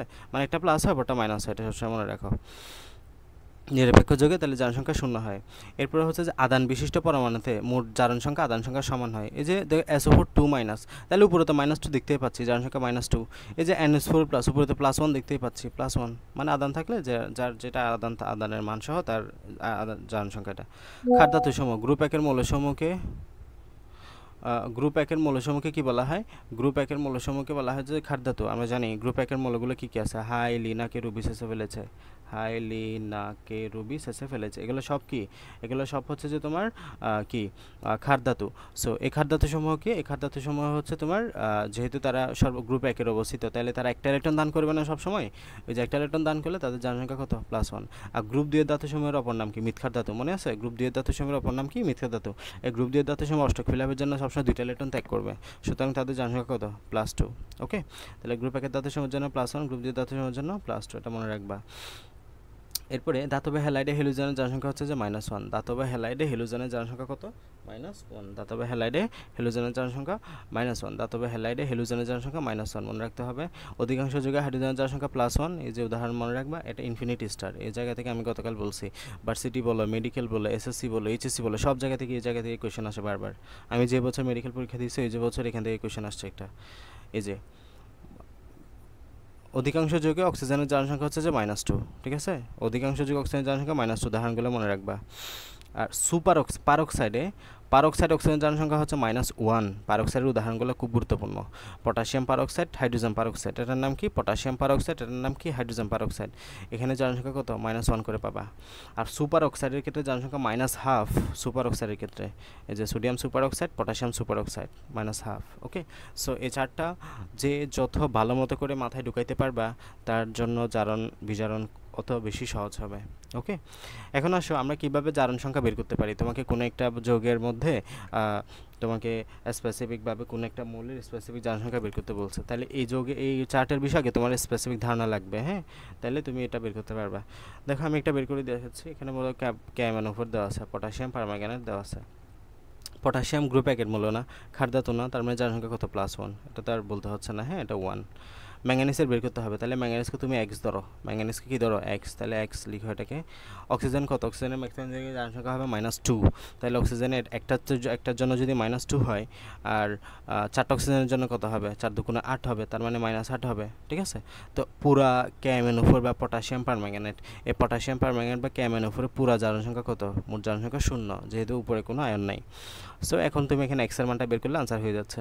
তাহলে 1, এদিকে আছে -8, তাহলে এখানে হবে প্লাসে মাইনাসে মাইনাস, তার মানে এক চলে গেলে -7 হবে। x - 7 = 0। সুতরাং x এর মান কত? x এর মান হচ্ছে যে 7। সুতরাং এখানে ম্যাঙ্গানিজের জারণ সংখ্যা কত? 7। বুঝছো? আর এটা করে H2SO4 খেয়াল করো, H2SO4। হাইড্রোজেনের জারণ সংখ্যা +1 আমরা জানি, এটা মুখস্থ। হাইড্রোজেনের জারণ সংখ্যা +1, তো এই যে দুইটার জন্য কি হবে? 2 হবে। আর সালফার বের করতে হবে তোমাকে, সালফারকে তুমি x ধরো। আর অক্সিজেন তো বললাম -2 অক্সিজেনের জন্য, তাহলে 4 দুগুণে 8, -8 = কত হবে? 0, যেহেতু এখানে আদান সংখ্যা পুরা 0, আদান নাই। তো এখন এই যে তোমার এখানে x আছে, তাহলে -8 থেকে 2 চলে গেলে কত হবে? -6 হবে, = 0। তো x থেকে এখন যদি এটাই পাশে নাও, x কত হবে? +6, তার মানে সালফারের জারণ সংখ্যা কত? +6। বুঝে গেছে? এখানে যেভাবে করুক, আমি যেভাবে বোঝাই দিচ্ছি সেভাবে করে করবা। আরও কয়েকটা দেখো, যেখানে আমরা কপারেরটা বের করি। দেখো, কপার সালফেট, CuSO4। কপার জারণ সংখ্যা কত? +2। কপারের জারণ সংখ্যা কত? কপার 2টা ইলেকট্রন ত্যাগ করতেছে না, কপার জারণ সংখ্যা +2। তাহলে এটা এই বেসিক ধারণাগুলো তোমার লাগবে, এগুলো প্র্যাকটিস করতে করতে তুমি অটোমেটিক্যালি পারবে, এটা এমন না যে মুখস্থ করতে হচ্ছে। কপার 2 আর সালফারটা বের করতে হবে। সালফার x ধরো, আর এখানে কত হবে? 4 দুগুণে -8 হবে আলটিমেটলি। হ্যাঁ, অক্সিজেনের তো 2, তাহলে 0। তাহলে আসো x - 6 = 0, x এর মান কত আসে? 6 আসে। হ্যাঁ, যখন যেমন আসে। এরপর আসো আরেকটা বের করি, এখানে K2Cr27, এটা খুব গুরুত্বপূর্ণ। দেখো, K2Cr27 পটাশিয়াম ডাইক্রোমেট, K2Cr27 কোথায় দেখাই? এখানে দেখো, K2Cr27 পটাশিয়াম ডাইক্রোমেট। হ্যাঁ, তাহলে আমরা পটাশিয়াম তো গ্রুপ 1 মৌল, তার মানে জারণ সংখ্যা কত? 1। পটাশিয়াম গ্রুপ না কে, এই যে পটাশিয়াম, এটা বেসিক ধারণাগুলো লাগবে, পর্যায় সারণী লাগতেছে বারবার। এই যে তার মানে দুইটার জন্য 2। আর এখানে ক্রোমিয়ামের জন্য বের করতে বলছে তোমাকে। ক্রোমিয়াম আছে কয়টা? 2টা, তার মানে 2x। ক্রোমিয়ামকে x ধরবা, তবে 2x যেহেতু 2টা আছে। -7 দুগুণে 14, -14 এর জন্য আমি একবারে মাইনাস চিহ্ন দিয়ে দিলাম আর কি, যেহেতু প্লাস মাইনাস সামনে মাইনাস হবে। তাহলে অক্সিজেনের জন্য -2 না, তাহলে 7 দুগুণে 14 = 0। এখন আসো 2x আছে মাইনাস, এখানে 14 থেকে 2 চলে গেলে 12 = 0। তার মানে 2x = কত হবে? 2x = 12, x কত হবে? 6 দুগুণে 12, 12/2 = কত হয়? 6। তার মানে ক্রোমিয়ামের জারণ সংখ্যা কত? এখানে ক্রোমিয়ামের জারণ সংখ্যা হচ্ছে যে +6। প্লাসটা দিতে ভুলবা না, ঠিক আছে? ক্রোমিয়ামের জারণ সংখ্যা কত? +6। কঠিনগুলো আমি করাই দিচ্ছি। এরপরে এগুলো তো পারবা। H3PO4টা দেখো, H3 PO4 ফসফরিক অ্যাসিড। এখানের মধ্যে আমরা হাইড্রোজেন তো জানি +1, তাহলে এটা হচ্ছে যে +1, তিনটার জন্য তোমার কত হবে, 3 কে 3, তার মানে 3। ফসফরাসটা বের করতে বলছে মনে হয়, তাহলে ফসফরাস ধরো x, এখানে অক্সিজেন হলো -4 দুগুণে 8, অক্সিজেনের জন্য 2 হলে 4 দুগুণে 8 = 0। তাহলে আসো এখানে তোমার x আছে, -এর থেকে 3 চলে গেলে কত হবে, -5 = 0। তাহলে কত হবে, x এর মান কত হবে, +5। বুঝছো? এরপর আসো আরেকটা করে, ম্যাঙ্গানিজ ডাইঅক্সাইড খেয়াল করো, ম্যাঙ্গানিজটা বের করতে বলছে, ম্যাঙ্গানিজ ডাইঅক্সাইড তাহলে দেখো ম্যাঙ্গানিজটা বের করবে x, তাহলে এখানে অক্সিজেন কত, 2টা, 2 দুগুণে 4, -4 = 0, তাহলে x = 4। ঠিক আছে, আমি ম্যাক্সিমামই করে দিছি, বাকিগুলো তোমরা নিজেরা প্র্যাকটিস করবা নিজে নিজে। হ্যাঁ, সবগুলাই প্র্যাকটিস করবা, এখানে যা যা দেওয়া আছে এই যে সবগুলাই ক্যামের উপর আমি সব কিছু করে দিচ্ছি। হ্যাঁ, এখানে আর কোনো নিয়ম বা এরকম কিছুই বুঝতে হবে না, আমি যে নিয়মে করে দিচ্ছি ওই নিয়মে করতে থাকবা। ঠিক আছে? আচ্ছা, তুমি এখন খাতায় লিখে রাখতে পারো, এখনই খাতায় লিখে রাখতে পারো তোমার বার্ষিক পরীক্ষা, তোমার টেস্ট পরীক্ষা, তোমার SSC পরীক্ষা, একটা কোয়েশ্চেন কমন আসবে, সেটা হচ্ছে এটা, তোমাকে একটা বিক্রিয়া দিবে, দেখাতে হবে জারণ বিজারণ যুগপৎ ঘটে, এবং এটা আমি 100% না, যদি একটু এদিক ওদিক হয় 99% শিওর এই কোয়েশ্চেনটা তোমার পরীক্ষায় আসবে। এটা শিওর থাকো। তুমি কীভাবে লিখবা আমি এটা দেখাই দিই বিস্তারিত, এবং এটাই মিললে আলোচনার বিষয়। ইতিমধ্যে তোমরা বুঝে গেছো যে যোগ কীভাবে ঘটতেছে, আমরা তো দেখলাম আসলে কেউ একজন ইলেকট্রন ছাড়লে কেউ একজন ইলেকট্রন গ্রহণ করতেছে। এই যে দেখালাম না এখানে, দেখো সোডিয়াম ক্লোরাইড কীভাবে গঠিত হচ্ছে, sodium plus chloride ion = sodium chloride না, তো তোমাকে দেখাইতে বলছে এখানে জারণ বিজারণ যুগপৎ ঘটে। আচ্ছা দেখাইতে দেখো, এই যে সোডিয়াম একটা ইলেকট্রন ছাড়তেছে এবং সোডিয়াম প্লাস আয়নে পরিণত হচ্ছে। আমি বলি জারণ মানে হলো ছাড়ন, জারণ মানে কি, জারণ মানে হলো ছাড়ন। তাহলে এখানে সোডিয়ামটা ইলেকট্রন ছাড়লো না, তার মানে এটাকে জারণ প্রক্রিয়া সম্পন্ন করলো। এটাকে কোন প্রক্রিয়া বলবো, জারণ প্রক্রিয়া। যে ছাড়ন ঘটালো এটাকে আমরা বলি বিজারক। এটাকে কি বলবা, এটাকে বলতেছো যে বিজারক। আচ্ছা, ওই যে ইলেকট্রনটা ক্লোরিন এসে গ্রহণ করলো, এবং ক্লোরিন মাইনাস আয়নে পরিণত হলো। এই যে ক্লোরিন একটা ইলেকট্রন গ্রহণ করলো তাকে আমরা বলতেছি বিজারণ। এই প্রক্রিয়াটাকে কি বলতেছি, ক্লোরিন একটা ইলেকট্রন গ্রহণ করে। কি রে চলে গেল কেন আবার, কতক্ষণ আগে গেল স্ক্রিন? 2-3 মিনিট। কতটুক বুঝছো তোমরা জারণ বিজারণ যৌগপথ, এটা বুঝছিলা না? এর আগের গুলা, এই প্র্যাকটিস গুলা এগুলা বুঝছো? বুঝছিলাম, S3PO4 এটা বুঝি নাই। আচ্ছা, H3PO4টা দেখো তাহলে, এই যেখানে H3PO4 বা ফসফরিক অ্যাসিড, H3PO4 কিভাবে বের করবা? হাইড্রোজেন কত, হাইড্রোজেন হচ্ছে যে 1, তার মানে তিনটার জন্য 3 প্লাস ফসফরাসটা বের করতে বলছে, এটাকে x ধরো, আর এখানে O4 দেওয়া আছে না, তাহলে 4 দুগুণে -8 = কত, 0। তাহলে এই যে অক্সিজেন সবসময় -2, তার মানে x মাইনাসের থেকে প্লাসে চলে গেলে -5 = 0, x = কত হবে, 5, এই পাশে গেলে +5 আর কি। হ্যাঁ, তার মানে ফসফরাস জনসংখ্যা কত, +5। এরপর K2CR27 তো দেখাইছে, এটা বুঝছো, K2CR27 পটাশিয়াম ডাইক্রোমেটটা, এটা বুঝছো কিনা, K2CR27? ওকে। এরপর ম্যাঙ্গানিজ ডাইঅক্সাইড দেখাইছিলাম, ম্যাঙ্গানিজ ডাইঅক্সাইডটা হচ্ছে যে MnO2, ম্যাঙ্গানিজ x ধরো, অক্সিজেন -4, 2 দুগুণে 4 = 0, তাহলে x = +4, এই পাশে গেলে এটা হচ্ছে জনসংখ্যা। এখন যেটা আলোচনা করতেছি এটা হচ্ছে জারণ বিজারণ যুগপৎ ঘটে। আমি বলতে চাচ্ছিলাম তোমাদের বার্ষিক পরীক্ষা বলো, টেস্ট পরীক্ষা বলো বা SSC পরীক্ষা বলো, ওখানে 99% সম্ভাবনা আছে এই কোয়েশ্চেনটা তোমাদের আসবে। তোমাদের একটা বিক্রিয়া দিয়ে দিবে, বলবে যে দেখাও জারণ বিজারণ যুগপৎ ঘটে। যুগপৎ ঘটে মানে হলো একসাথে ঘটে, জারণ বিজারণ সবসময় কী ঘটে, একসাথে ঘটে। ঠিক আছে, সো এটা পরীক্ষায় আসে, বারবার আসে। তো আমি ইতিমধ্যে তোমরা বুঝে গেছো জারণ বিজারণ, যদি বুঝে থাকো যুগপৎ কীভাবে ঘটে এটাও ইতিমধ্যে এখন বুঝে যাবা বললে। দেখো আমরা দেখতেছি সোডিয়াম এবং ক্লোরাইড বিক্রিয়া করে কি তৈরি করে, সোডিয়াম ক্লোরাইড নামক লবণ তৈরি করতেছে। এখন এই বিক্রিয়াটিকে তুমি যদি ভাঙো, তাহলে দেখো সোডিয়াম একটা ইলেকট্রন ত্যাগ করে সে সোডিয়াম প্লাস আয়নে পরিণত হলো না। তার মানে দেখো এক্ষেত্রে জারণ প্রক্রিয়া সম্পন্ন হলো। এক্ষেত্রে কী সম্পন্ন হলো? জারণ প্রক্রিয়া। কারণ কি? এই যে জারণ মানে ছাড়ন, এই যে জারণ মানে ইলেকট্রন ছাড়ছে না, ইলেকট্রন ছাড়া মানে কি জারণ প্রক্রিয়া। তার মানে এটাকে কোন প্রক্রিয়া? এটাকে বলবো আমরা জারণ প্রক্রিয়া। এবং যে জারণ প্রক্রিয়া সম্পন্ন করলো তাকে কি বলবা? বিজারক। তার মানে এটার নাম কি? এটার নাম হচ্ছে যে বিজারক। এটার নাম কি? এটার নাম হচ্ছে বিজারক। এবং এদিকে ক্লোরিন যেটা আছে, এই যে ক্লোরিনটা ওই একটা ইলেকট্রন সে গ্রহণ করে, যে ইলেকট্রনটা ছাড়লো, ক্লোরিনটা একটা ইলেকট্রন গ্রহণ করে ক্লোরিন মাইনাস আয়নে পরিণত হয়। ঠিক আছে? তো আমরা জানি জারণ মানে যদি ছাড়ন হয়, বিজারণ মানে ইলেকট্রন গ্রহণ। এই যে ক্লোরিন ইলেকট্রন গ্রহণ করলো না, এই পদ্ধতির নাম কি? এই প্রক্রিয়াটার নাম হচ্ছে যে বিজারণ প্রক্রিয়া। এবং যে ইলেকট্রনটা গ্রহণ করলো ওর নাম হচ্ছে যে জারক। যে ইলেকট্রনটা গ্রহণ করলো ওর নাম কি? বিজারণ হলে জারক, জারণ হলে বিজারক। এটা তো উল্টা বলছি আমি সবসময়। তাহলে দেখো পুরা বিক্রিয়ার নাম হচ্ছে যে জারণ বিজারণ। পুরা বিক্রিয়ার নাম কি? জারণ বিজারণ। তার মানে এটা হচ্ছে যে জারণ অর্ধ বিক্রিয়া, মানে অর্ধেক বিক্রিয়া। বাকিটা হচ্ছে যে বিজারণ অর্ধ বিক্রিয়া। এটা হচ্ছে বিজারণ অর্ধ বিক্রিয়া।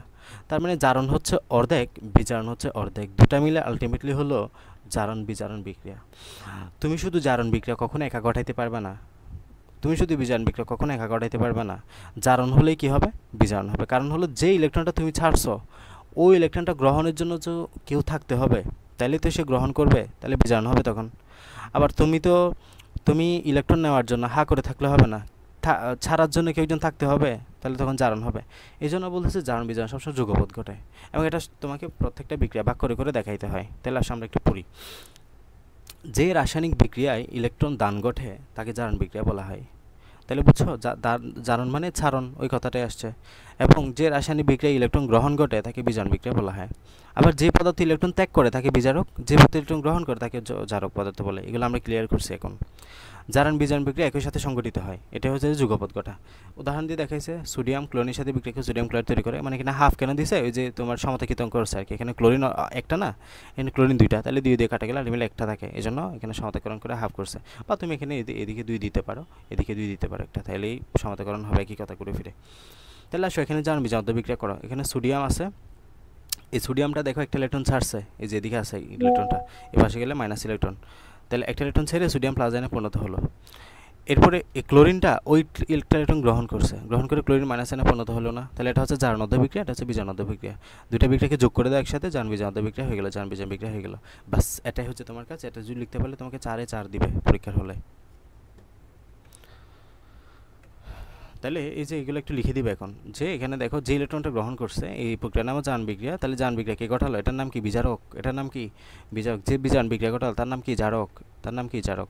এই যে অপরদিকে তাহলে জারণে বিজারক পথে ইলেকট্রন ত্যাগ করেছে, অপরদিকে বিজারণে জারক পথে ইলেকট্রন গ্রহণ করেছে। আমি যে কথাবার্তাগুলো বলছি এখানে ঘোরায় পেঁচায় সেগুলো বলছে। সো আমার কনসেপ্টটা তুমি একদম মাথায় ঢুকায় ফেলো, খাতায় নোট করো কি বলছি।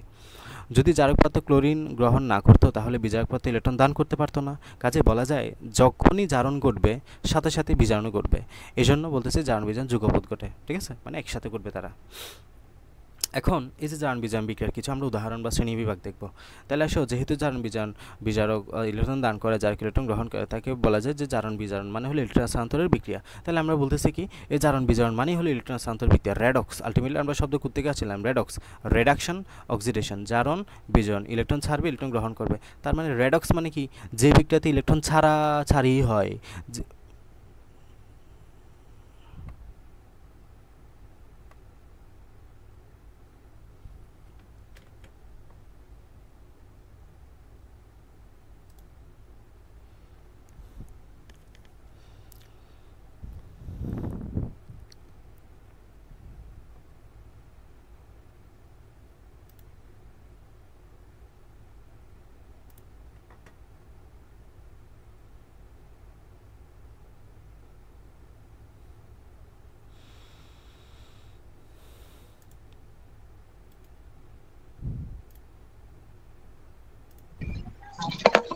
ভাইয়া আওয়াজ আসছে না?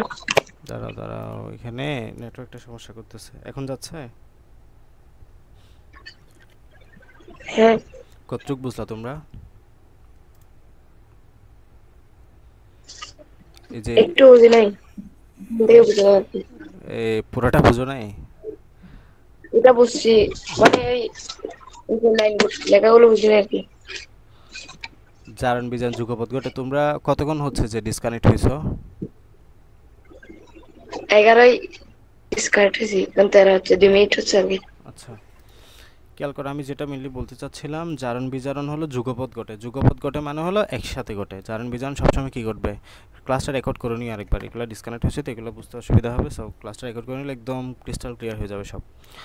তাহলে জারণ বিজারণ হলো যুগপৎ ঘটে মানে হলো একসাথে ঘটে। জারণ বিজারণ সবসময় একসাথে ঘটবে।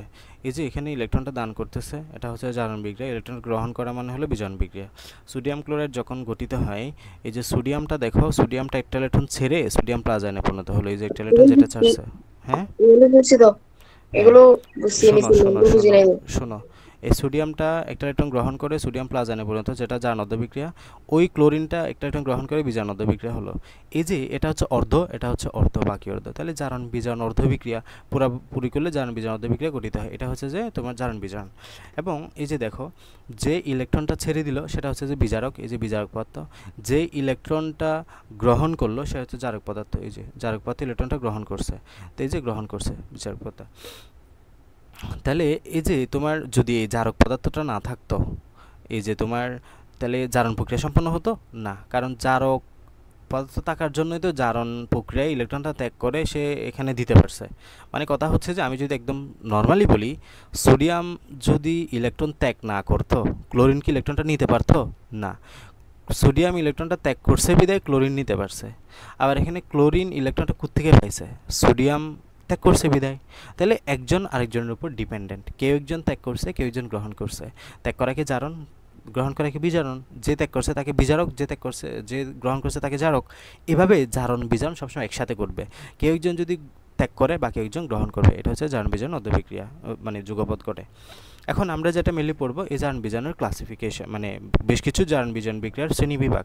যে আমরা তাহলে এখানে ইলেকট্রন আদান প্রদান হচ্ছে না, এই যে একটা ইলেকট্রন দান করতেছে, একটা গ্রহণ করতেছে, এই যে এটাই হচ্ছে যে রেডক্স বা রিডাকশন। আমরা যেটা পড়তেছিলাম যে ইলেকট্রন স্থানান্তর ভিত্তি করে রাসায়নিক বিক্রিয়া দুই প্রকার, একটা হচ্ছে যে রেডক্স বিক্রিয়া আর একটা হচ্ছে যে নন রেডক্স বিক্রিয়া। তাহলে রেডক্স বিক্রিয়ার মধ্যে দেখতে পাচ্ছি ইলেকট্রন স্থানান্তর হয়েছে, মানে জারণ বিজারণ হয়েছে।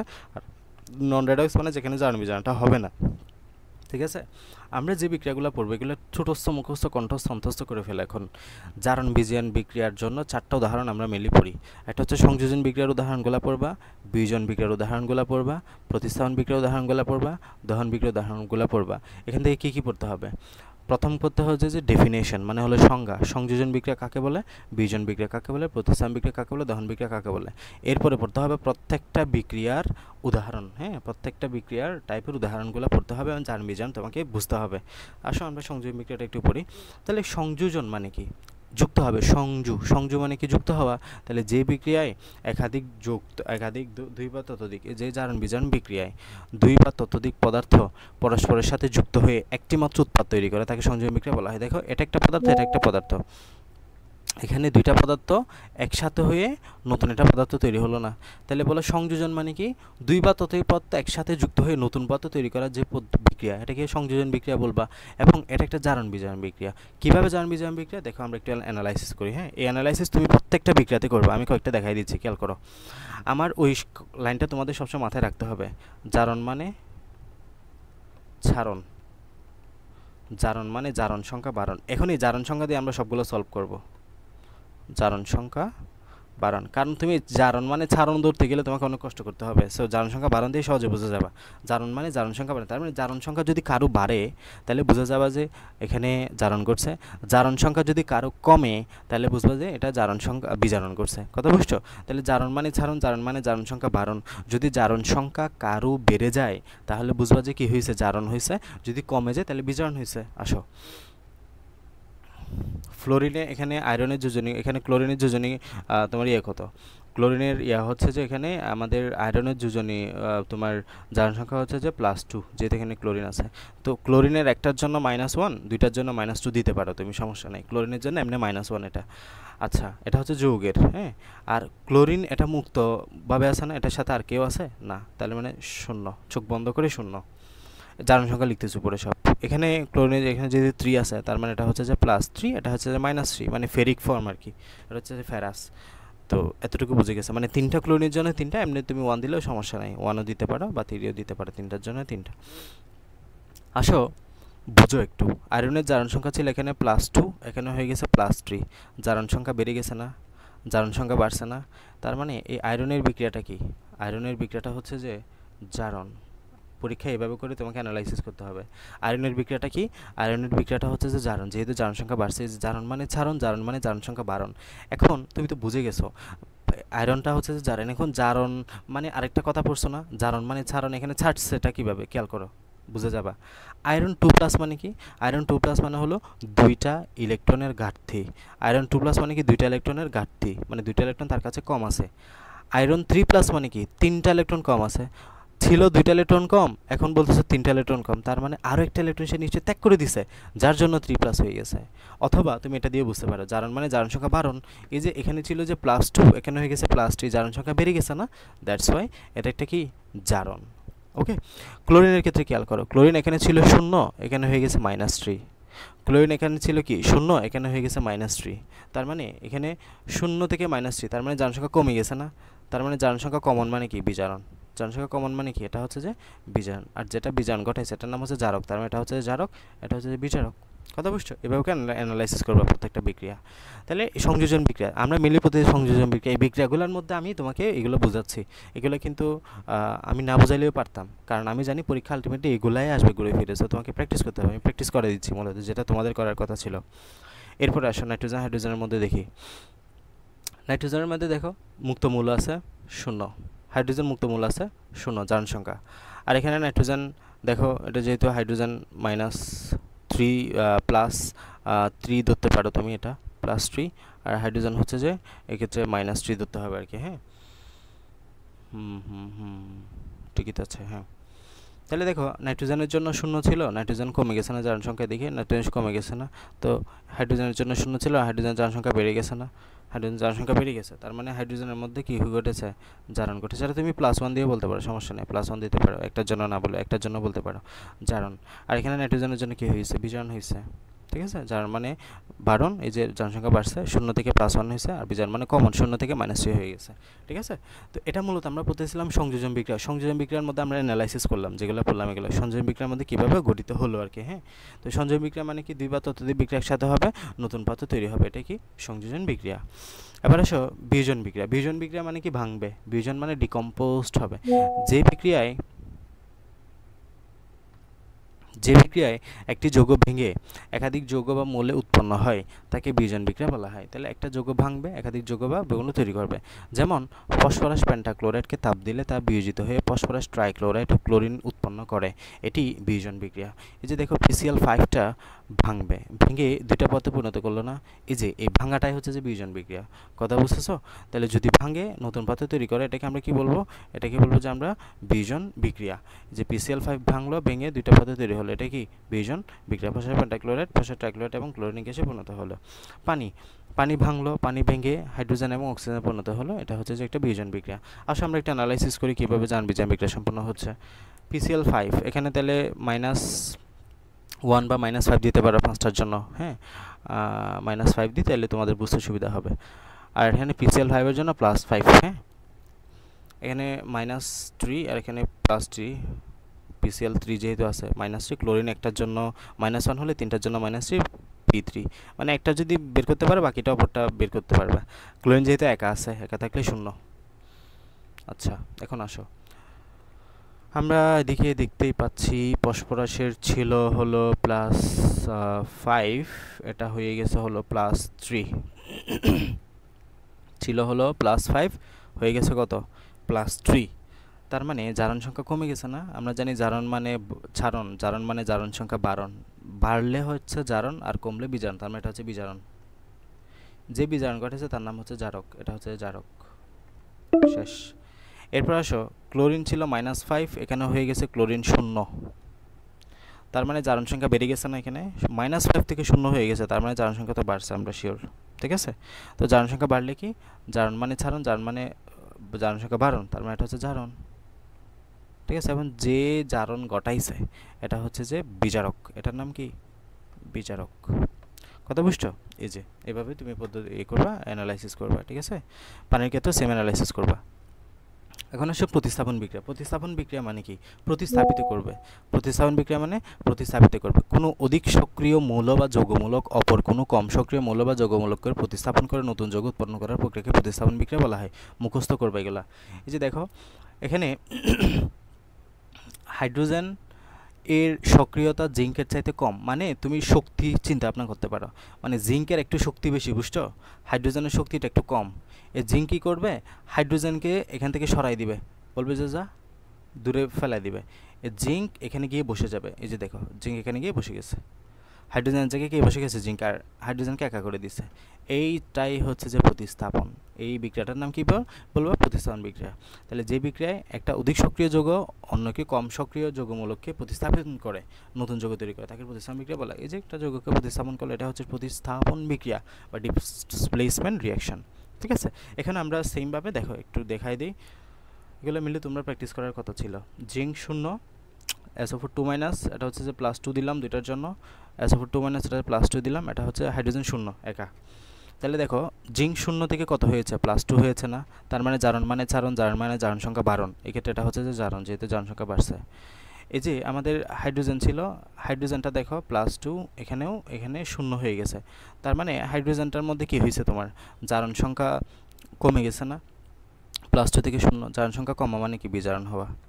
তাহলে জারণ মানে চারণ, জারণ মানে জারণ সংখ্যা বারণ। হ্যাঁ, এই যে জারণ সংখ্যা বাড়ছে বিদায় জারণ, আর জারণ সংখ্যা কমছে বিদায় বিজারণ। ঠিক আছে, সো এটা হচ্ছে যে জারণ ঘটেছে তার নাম বিজারক, আর যে বিজারণ ঘটেছে তার নাম তোমার বিজারণ ঘটেছে তার নাম জারক। ঠিক আছে, সো এইভাবে করে দেখবা। আর এখানে আরেকটা বিষয় আমি বলে দিচ্ছি একসাথে, সেটা হচ্ছে সালফেটের দিকে একটু তাকাও তো তুমি।